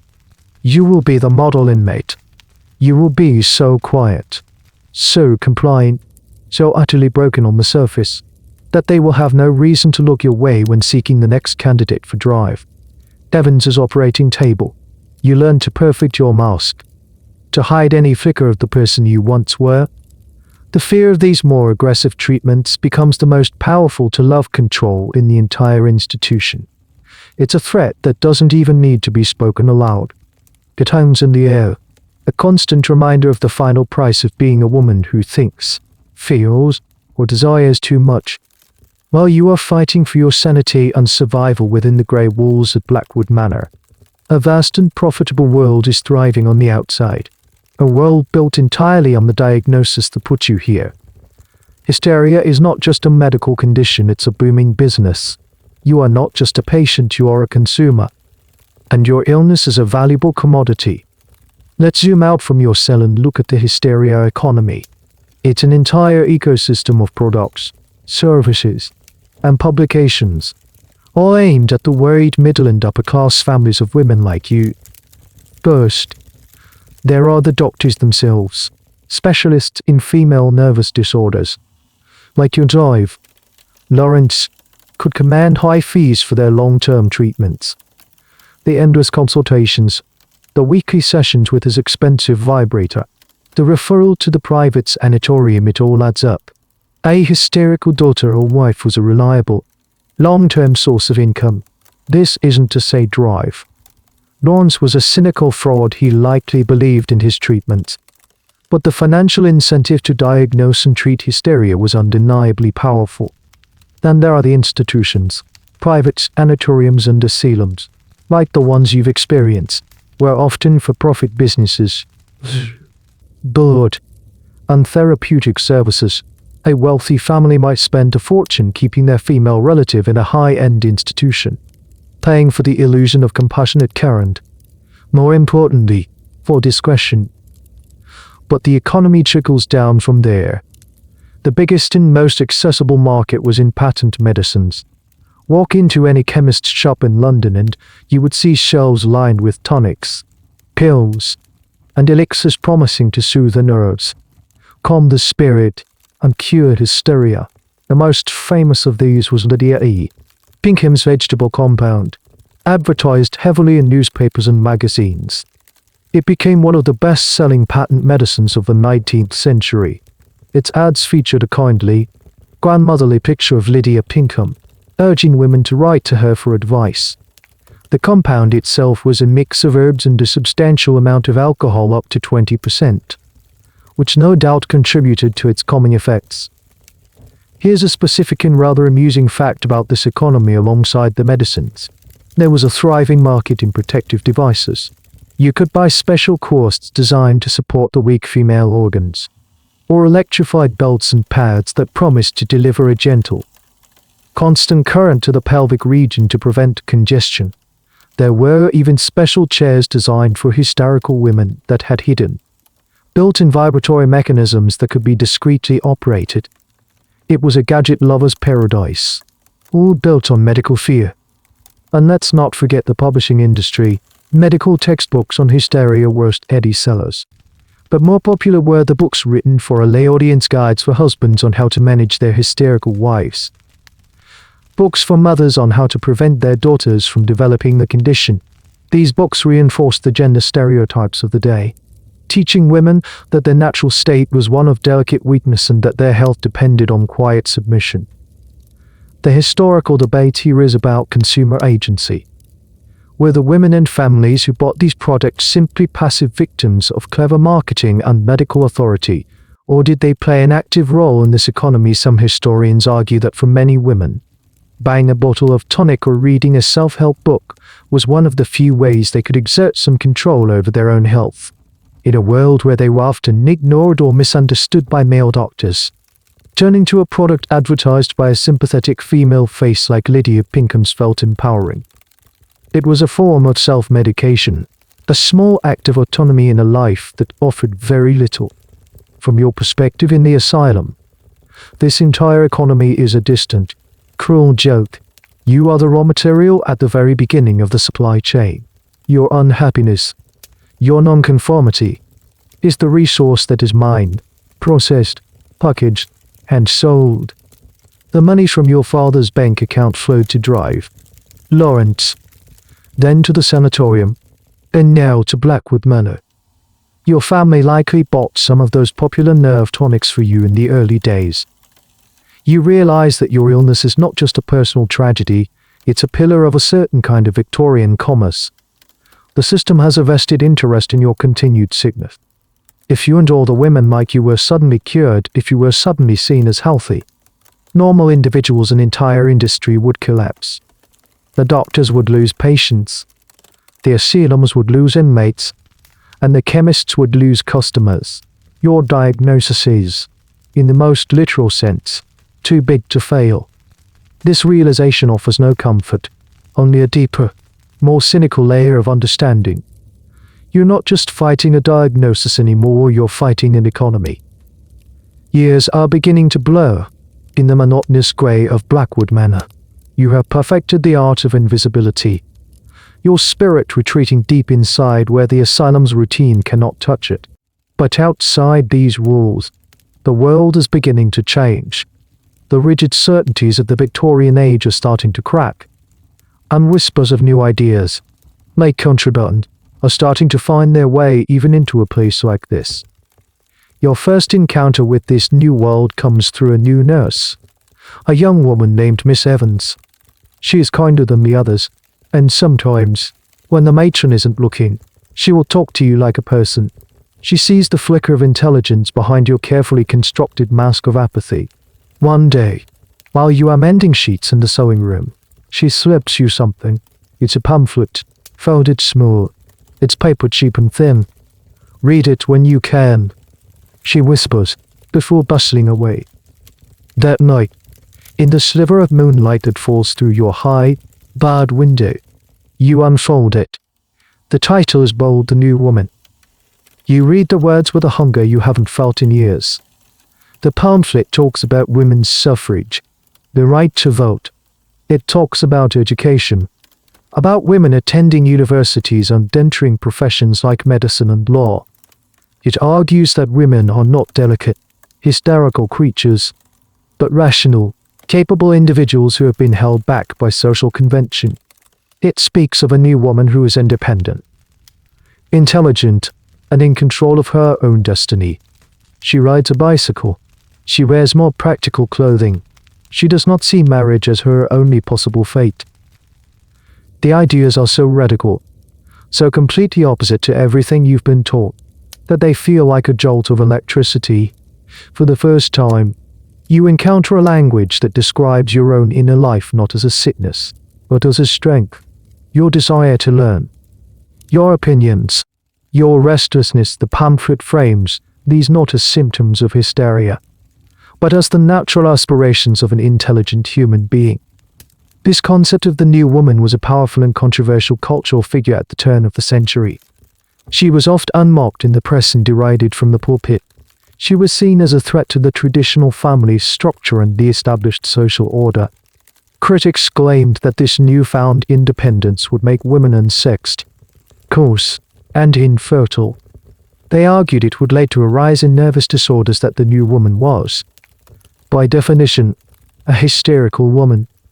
You realize you are not alone. There are other women out there, many of them who feel as you do. They are not in asylums. They are organizing, writing, and fighting. They are challenging the very definition of womanhood that has imprisoned you. This new knowledge sparks a tiny, dangerous ember of hope within you. It also fills you with a profound sense of grief for the life you might have had if you had been born a few decades later, or into a family that embraced these new ideas. Might you have become a doctor, a writer, a new woman yourself, instead of an inmate in a madhouse. Here's an interesting historical tidbit. The fight for women's rights and the critique of the hysteria diagnosis were deeply intertwined.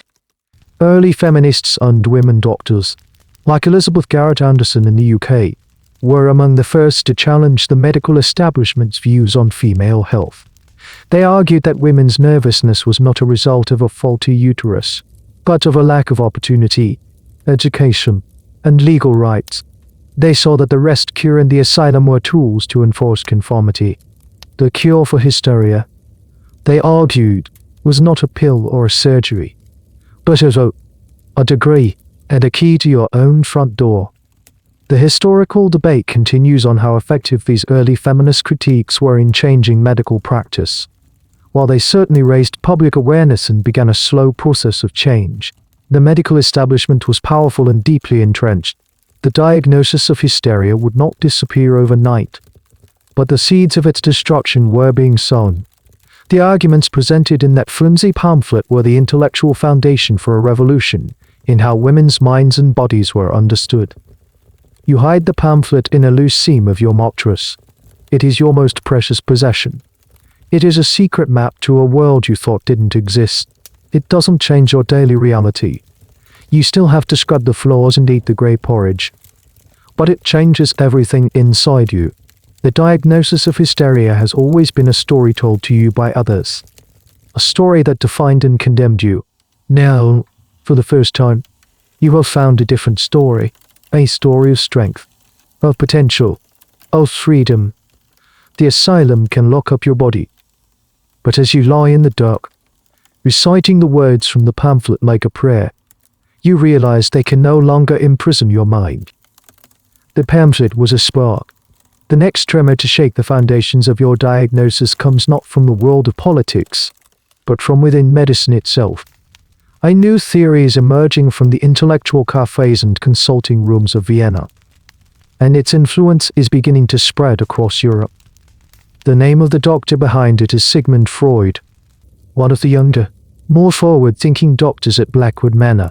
A man who occasionally shows signs of seeing the inmates as actual people starts holding informal educational sessions for the nurses. Miss Evans, your ally, attends them, and she shares what she learns with you in hushed tones during your work in the sewing room. Dr. Freud doesn't believe it's the womb, she whispers, her eyes wide with the novelty of the idea. He thinks the trouble starts in the mind, in memories.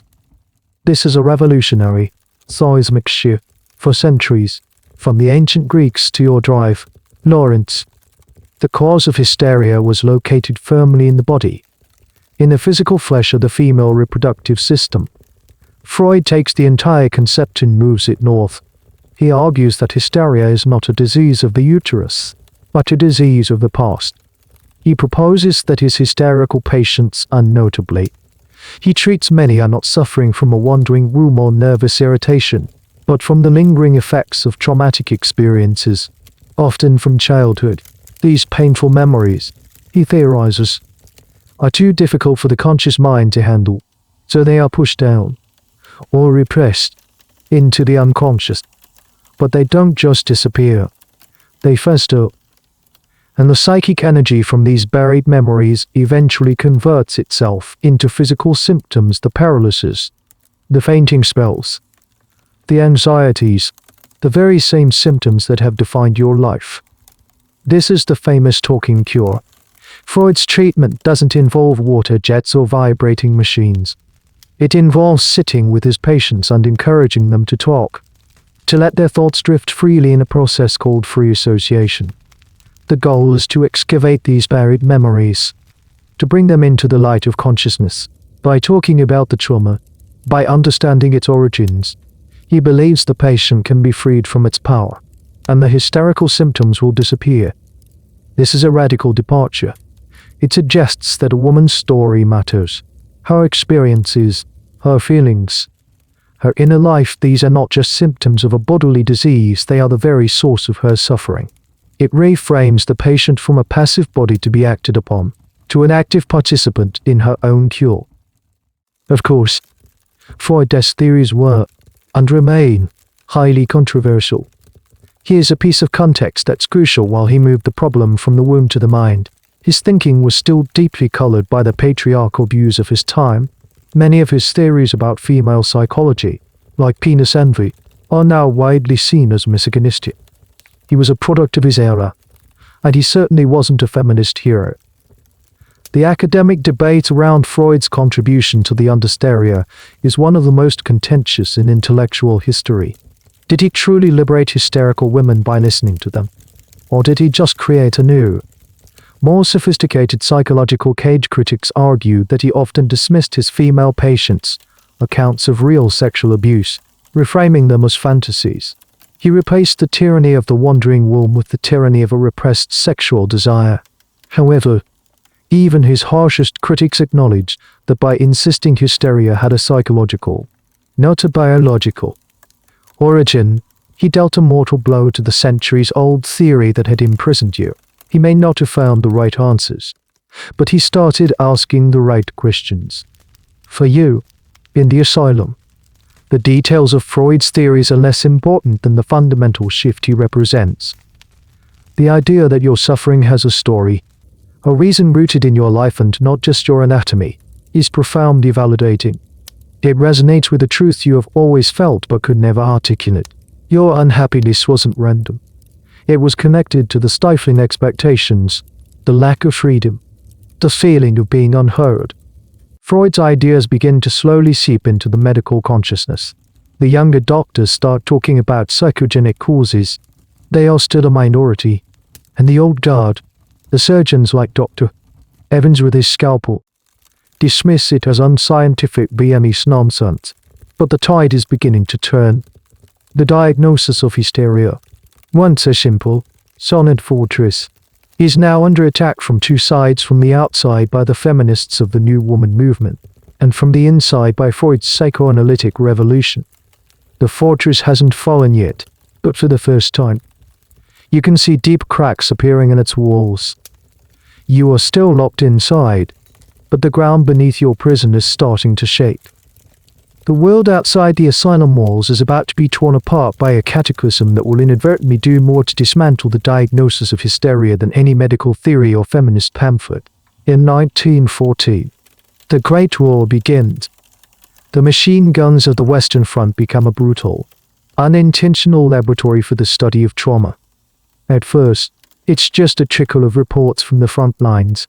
Young, healthy soldiers, men who had passed all their physical examinations, are being sent back from the trenches, broken. They are not physically wounded, but they exhibit a terrifying array of symptoms. They tremble uncontrollably. They are struck mute or blind for no apparent physical reason. They have nightmares that leave them screaming. They are paralyzed by anxiety, unable to function. The military doctors are baffled. These are men, heroes of the nation, not delicate, idle middle-class women. They can't possibly be suffering from hysteria. That's a female malady, a disease of the womb. To diagnose a soldier with a woman's illness would be an insult, a stain on his masculinity and honor. So they give it a new name. They call it shell shock. The initial theory is that the symptoms are caused by the physical concussion of exploding shells. They believe the shockwaves create tiny, invisible lesions in the brain. It's a physical explanation, one that preserves the soldier's dignity. But as the war grinds on and the number of cases explodes into the tens of thousands, this theory starts to fall apart. Men who were nowhere near an explosion are developing the same symptoms. The cause, it seems, is not the physical blast, but the psychological horror of trench warfare, the constant fear, the sight of death, the relentless stress. You hear about this from the newspapers that the nurses sometimes leave lying around. You read the descriptions of the shell-shocked soldiers, and a shocking, profound sense of recognition washes over you. Their symptoms are your symptoms. The uncontrollable shaking, the sudden paralysis, the feeling of a lump in the throat. The overwhelming anxiety, it's a mirror image of the classic hysterical presentation that has defined your life. Suddenly, the disease that was exclusively yours, a product of your defective female nature, is appearing in the most masculine of men. This creates an enormous conceptual problem for the medical establishment. How could a man, who has no womb, suffer from a disease that supposedly originates in one? This is the moment the wandering womb theory, in all its various forms, breathes its last. It simply cannot account for a trench full of hysterical men. The focus is forced to shift entirely from biology to psychology. Doctors like Charles Myers in Britain and others across Europe begin to argue forcefully that shell shock is a psychoneurosis, a wound of the mind caused by unbearable terror. They are, in essence, arriving at the same conclusions as Freud, but through the brutal reality of war rather than the quiet of the consulting room. Here's a sad but important historical detail: the treatment of shell-shocked soldiers was often as harsh as the treatments for female hysteria, but with a masculine twist. Instead of the rest cure, many soldiers were subjected to a disciplinary cure. They were accused of malingering or cowardice. Some were given painful electric shock treatments, not to be confused with later ECT, to jolt them out of their paralysis. The goal was to get them back to the front as quickly as possible. The stigma was immense. The historical debate here centers on the long-term impact of shell shock on psychiatry. Many historians argue that World War I was the crucible that forged modern trauma psychology. It forced the medical world to finally, unequivocally, accept that overwhelming psychological events could cause profound physical and emotional symptoms in both men and women. It legitimized the study of trauma and paved the way for our modern understanding of post-traumatic stress disorder (PTSD). Sitting in the asylum sewing room, you feel a strange and bitter kinship with these broken soldiers. They are your brothers in suffering, their trauma finally lending a legitimacy to yours that was always denied. Their pain, witnessed by the entire world, exposes the lie you have lived under for so long. It proves that your suffering was never about being a woman. It was about being a human being subjected to an unbearable environment. For the soldiers, that environment was the trenches. For you, it was the suffocating parlor. The doctor's office, the gilded cage of Victorian society. The diagnosis of female hysteria is dying. It has been exposed as a fiction, a gendered prejudice masquerading as medicine. The news from the front lines is horrific. A litany of death and destruction. But, in that destruction, something is being created. A new understanding of the mind is being born in the mud and blood of the trenches. And for you, it is a vindication. A terrible, tragic, and long overdue vindication. The war ends, but the world it leaves behind is irrevocably changed. The old certainties are gone, swept away by years of unprecedented slaughter and social upheaval. Women, having taken on new roles in factories and offices during the war, are not so easily pushed back into the domestic sphere. The new woman is no longer a radical pamphlet idea, she is a reality. And in the field of medicine, the old ideas are crumbling just as surely as the empires of Europe. In the years following the war, you start to notice a change, even within the stagnant world of Blackwood Manor. The language begins to shift.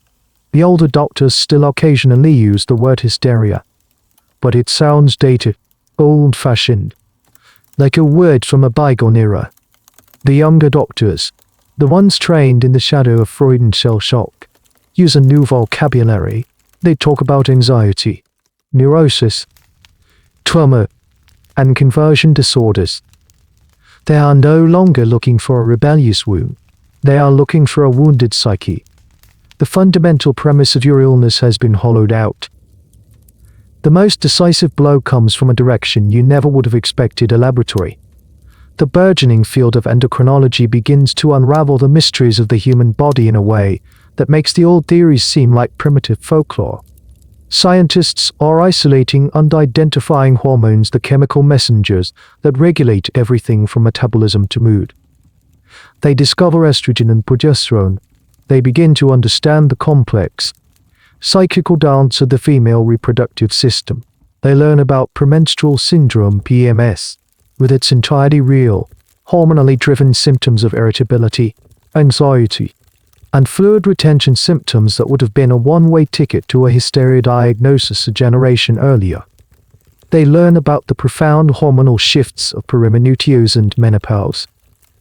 This new scientific knowledge provides concrete, biological explanations for many of the feelings and symptoms that were once bundled under the umbrella of hysteria. The nervousness, the melancholia, the irritability. It turns out they weren't signs of a moral or mental failing. They were, in many cases, simply the product of fluctuating hormones.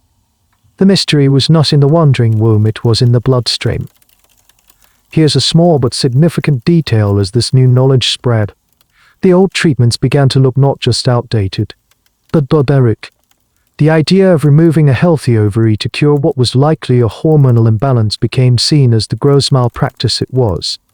The rest cure was replaced with calls for exercise and activity. The logic of the asylum itself began to be questioned. You see this change in the asylum's library. A dusty room you are now occasionally allowed to visit as a trusted inmate. You find a newer medical textbook, published in the late 1920s. You look up hysteria in the index.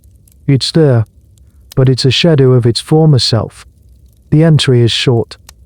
It dismisses the outmoded uterine theories and speaks of it as a form of psychoneurosis. It's being relegated to the history books, a medical curiosity. The wandering womb has finally been caught, dissected by science, and found to be nothing more than a ghost, a phantom that haunted women for millennia. The historical debate here concerns the final cause of death for the diagnosis. Was it Freud? Was it the feminists? Was it World War I? Was it the endocrinologists? The consensus among historians is that it wasn't one single thing, but a death by 1,000 cuts. It was a perfect storm of social change, psychological innovation, and scientific discovery. The diagnosis of hysteria, which was born from a lack of knowledge, could not survive in an era of increasing knowledge. It was a theory that thrived in the dark and withered in the light. For you, this slow erosion of your diagnosis is a strange and bittersweet experience. You feel a sense of vindication so profound it almost hurts. You were right all along. You weren't mad. You were a woman, living in a world that didn't understand her. But the vindication is tinged with a deep and abiding bitterness. This new knowledge comes too late for you. The best years of your life have been stolen, spent in this grey, hopeless place. You have been a prisoner of a ghost story, a casualty of a medical mistake that spanned 2,000 years. The wandering room has finally been laid to rest, but you are still here, haunted by the life you lost to it. Decades have passed. The world has fought another, even bigger war.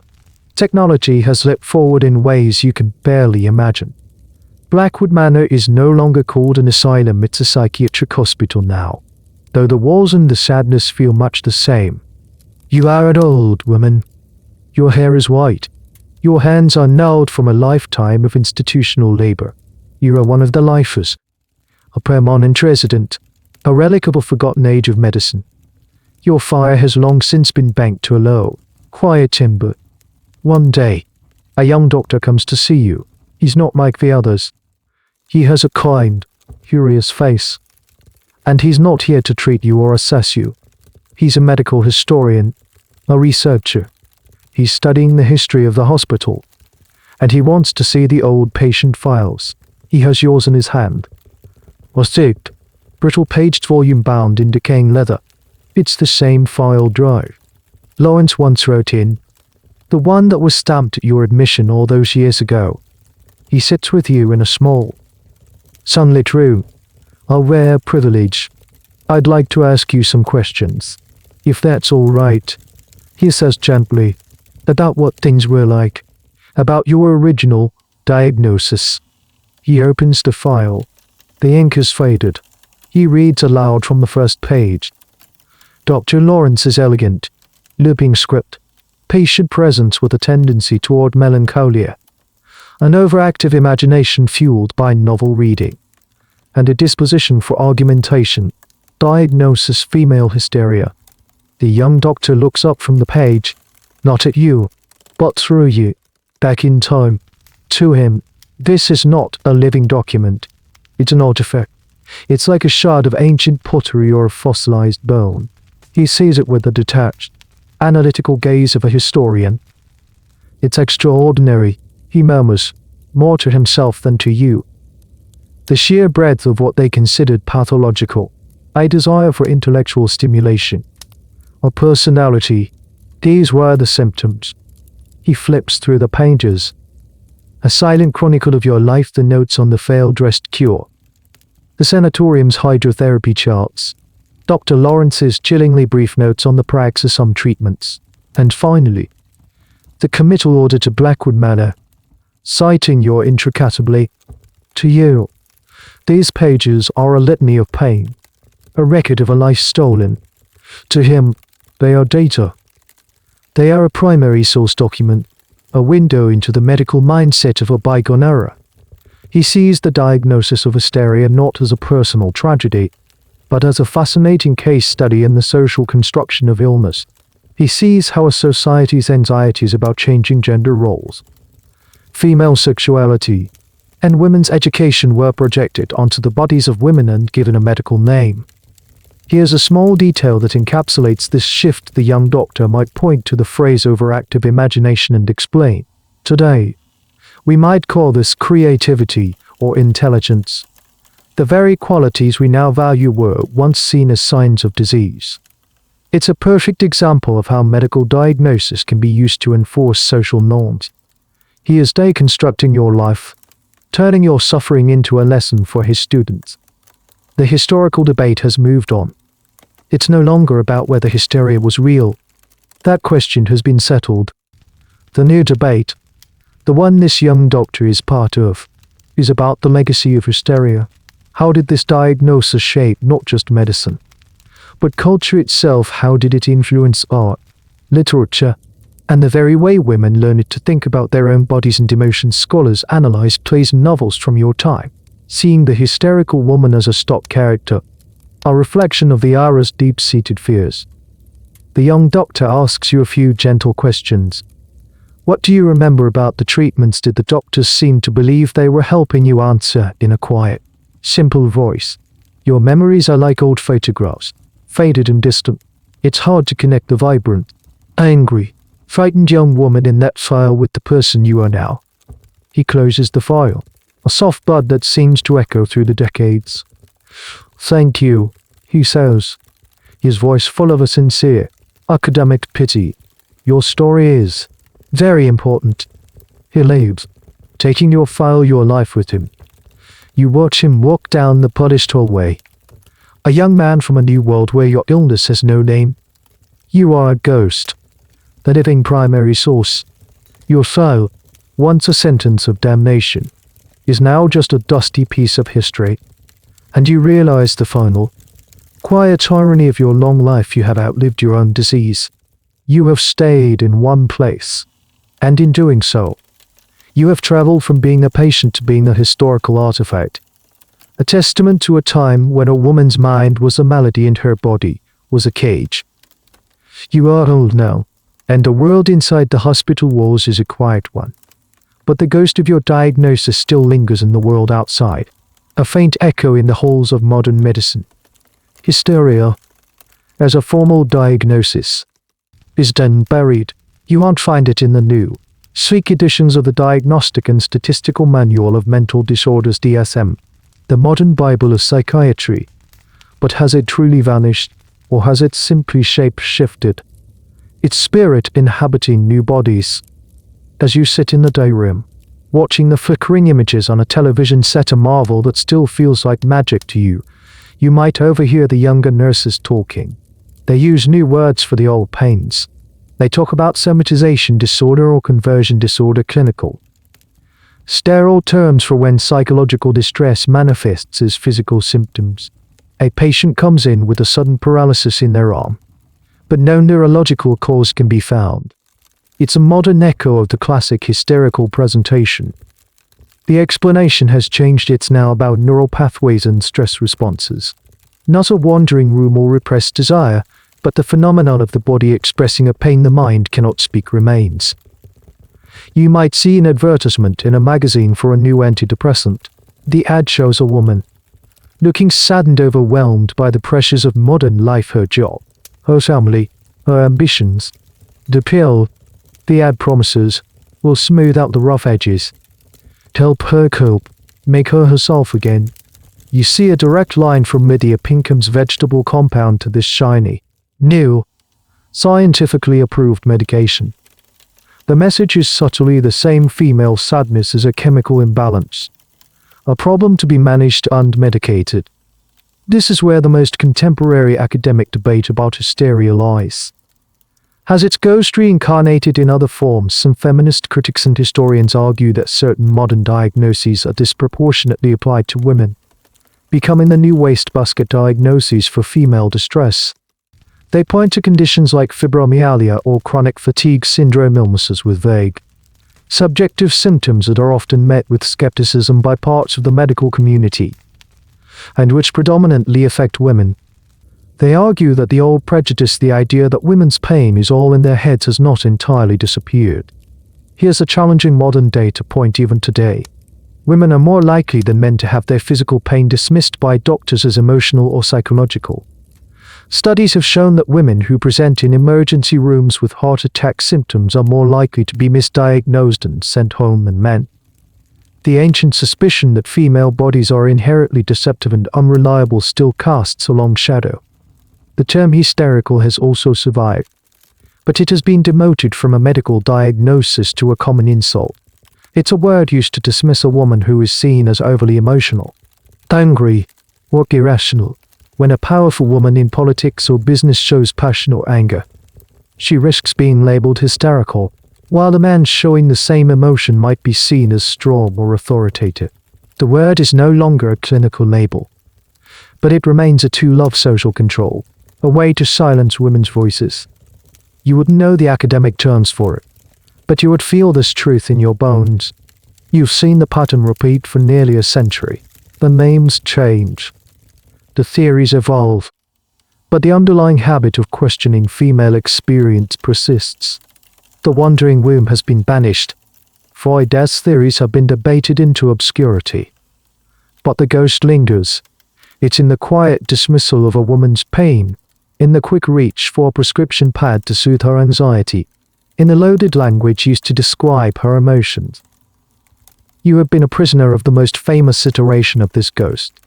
You have seen its solid, terrifying form. Now, in your old age, you see it as it is today, a more subtle, more insidious spectre. It no longer has the power to lock women in asylums for reading books, but it still has the power to make them doubt themselves, to question the validity of their own feelings and experiences. The ghost of hysteria is weaker now, more transparent, but it has not been fully exorcised. And you, a quiet old woman in a hospital day room, are one of the few people left alive who remembers what it looked like in its prime. Let's leave the hospital now. Let's leave the long hallways, the scent of disinfectant, and the quiet weight of all those years. It's time to bring you home. Not to the stuffy Victorian townhouse where this all began, but home to the present, home to your own body, right here, right now. Imagine you can just stand up, not as the old woman in the hospital chair, but as yourself. You can feel the decades of institutional life dissolving from your bones like mist. The grey, shapeless hospital gown transforms back into the clothes you are wearing at this very moment. You are no longer an inmate, no longer a patient, no longer a historical artifact. You are you. Take a deep breath, a real one. Feel your lungs expand fully, unconstrained by the tight lacing of a corset or the heavy blanket of a wet sheet pack. There is no doctor watching you, no nurse monitoring your reaction. It is your breath, in your body. Look down at your hands. They are not the raw, red hands of a laundry worker, nor the trembling hands of a hysterical patient. They are your hands. You can clench them into a fist, a sign of anger or determination that no one will label as a symptom. You can open them, a sign of peace or acceptance. You can use them to turn the page of any book you choose, to type a message, to create something, to hold someone's hand. Your hands are yours to command.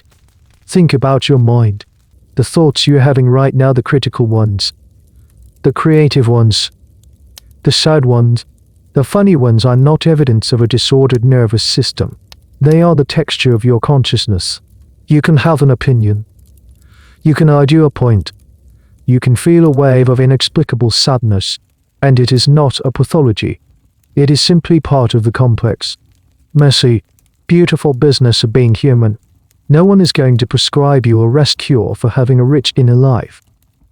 You are standing in the aftermath of a long, exhausting war that was waged against you.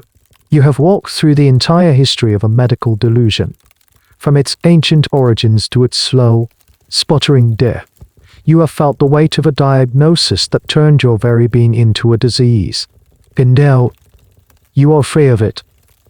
This journey back into your own body is not just a return, it's a reclamation. You are reclaiming your right to feel, to think, to desire, to be. This is a quiet, internal act of rebellion against the ghosts of Dr. Lawrence and Blackwood Manor. Here's a final historical thought to consider: the history of hysteria is not just a story about women, it's a story about power. It's about who gets to define what is normal and what is sick. It's about how medicine can be used as a tool to enforce social norms. The debate today continues around this very issue. Whether it's in the context of mental health, gender identity, or other aspects of human experience that challenge the status quo. The fundamental question, who has the right to tell you who you are, is as relevant now as it was in your 19th century bedroom. But for now, just be in this moment of peace. Feel the solid ground beneath your feet. Feel the simple, profound relief of being the sole authority on your own experience. The doctors, the parents, the asylum keepers, their voices have faded. The only voice that matters now is your own. You have come back from a long and terrifying journey, a tourist in your own historical oppression. You have seen how your body was once defined as a prison, but you have returned with the knowledge that it was never the prison. It was, and is, your home. And so, here you stand, on this side of history, fully inhabiting yourself, The journey is over. The ghosts are laid to rest. What, then? Is the final lesson learned from walking in the shoes of a woman imprisoned by a diagnosis? It is this: your body is not your enemy. Your womb is not a restless animal, nor a faulty machine, nor the seat of a storm. It is a part of you, and it is not a prison. It is a fortress. Think of the sheer resilience it took to survive that journey, to endure the condescension of doctors who claimed to know you better than you knew yourself, to withstand the cures that were designed to break your spirit, the suffocating stillness, the shocking water, the impersonal hum of a machine, to survive the crushing anonymity of an asylum, a place designed to erase your very identity, to hold on to a tiny spark of selfhood when the entire world is telling you that yourself is a disease. That strength did not come from a place of weakness or illness. It came from a deep, primal source of power within you. The very things they called symptoms were, in fact, signs of life. Your melancholia was a sensitivity to the profound injustice of your situation. Your overactive imagination was a mind desperate for freedom.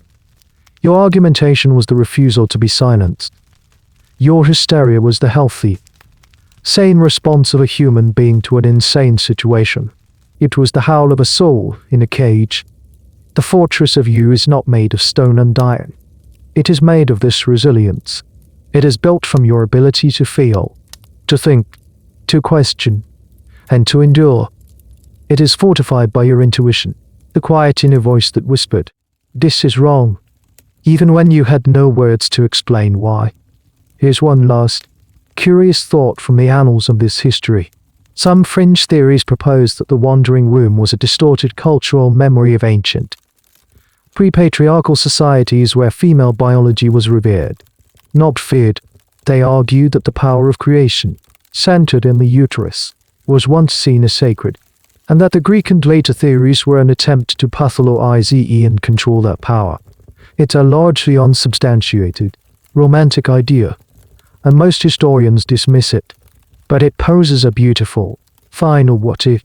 What if the source of your illness was, in fact, the source of your power, just seen through a distorted, fearful lens? This is the ultimate reclamation, to look at your own body, with all its cycles, its pains, its pleasures, its mysteries, and see it not as a source of potential pathology, but as a source of strength. To understand that your emotions are not symptoms to be managed, but signals to be listened to. Your anger is a compass pointing toward injustice. Your sadness is a measure of what you have loved and lost. Your joy is a force of its own. The story of the wandering womb is a cautionary tale, a stark reminder of what happens when we allow others to narrate our own reality. But it ends here. You have taken back the pen. You are the author of your own story now. Your body is not a liability to be diagnosed and controlled. It is your sovereign territory. Your mind is not a fragile ecosystem prone to chaos. It is the command center. And your womb, that ancient, maligned, and powerful organ, is not a wandering, restless creature. It is the very citadel of your fortress, anchored, strong, and yours alone. And so, the story ends. The lights in the imaginary hospital of the past have gone out, one by one. The echoes of the doctors' voices have faded, and the clanging of the asylum bells has fallen silent. All that is left is the gentle, steady rhythm of your own breathing as you lie here, safe in your own time, in your own bed. Feel the weight of the blanket over you, a comforting presence, not a restraint. Listen to the soft hum of the fan, or the quiet sounds of the world outside your window. These are the sounds of your peace, your sanctuary. You can let go of the journey now. Let the images of the past dissolve like sugar in water. The London fog, the sterile doctor's office, the cold water, the grey moles. They can all drift away now, back into the pages of history where they belong. You are here. You are whole. You are safe. Your body is calm. Your mind is quiet. Allow yourself to float on this gentle tide, drifting away from the shore of wakefulness and into the deep, peaceful waters of sleep. There are no diagnoses in your dreams, no doctors, no cures, There is only rest. The deep, restorative rest you so richly deserve. Let the story be an anchor that holds you safely in the calm harbor of the night, as you drift and dream. The end of the article. Good night.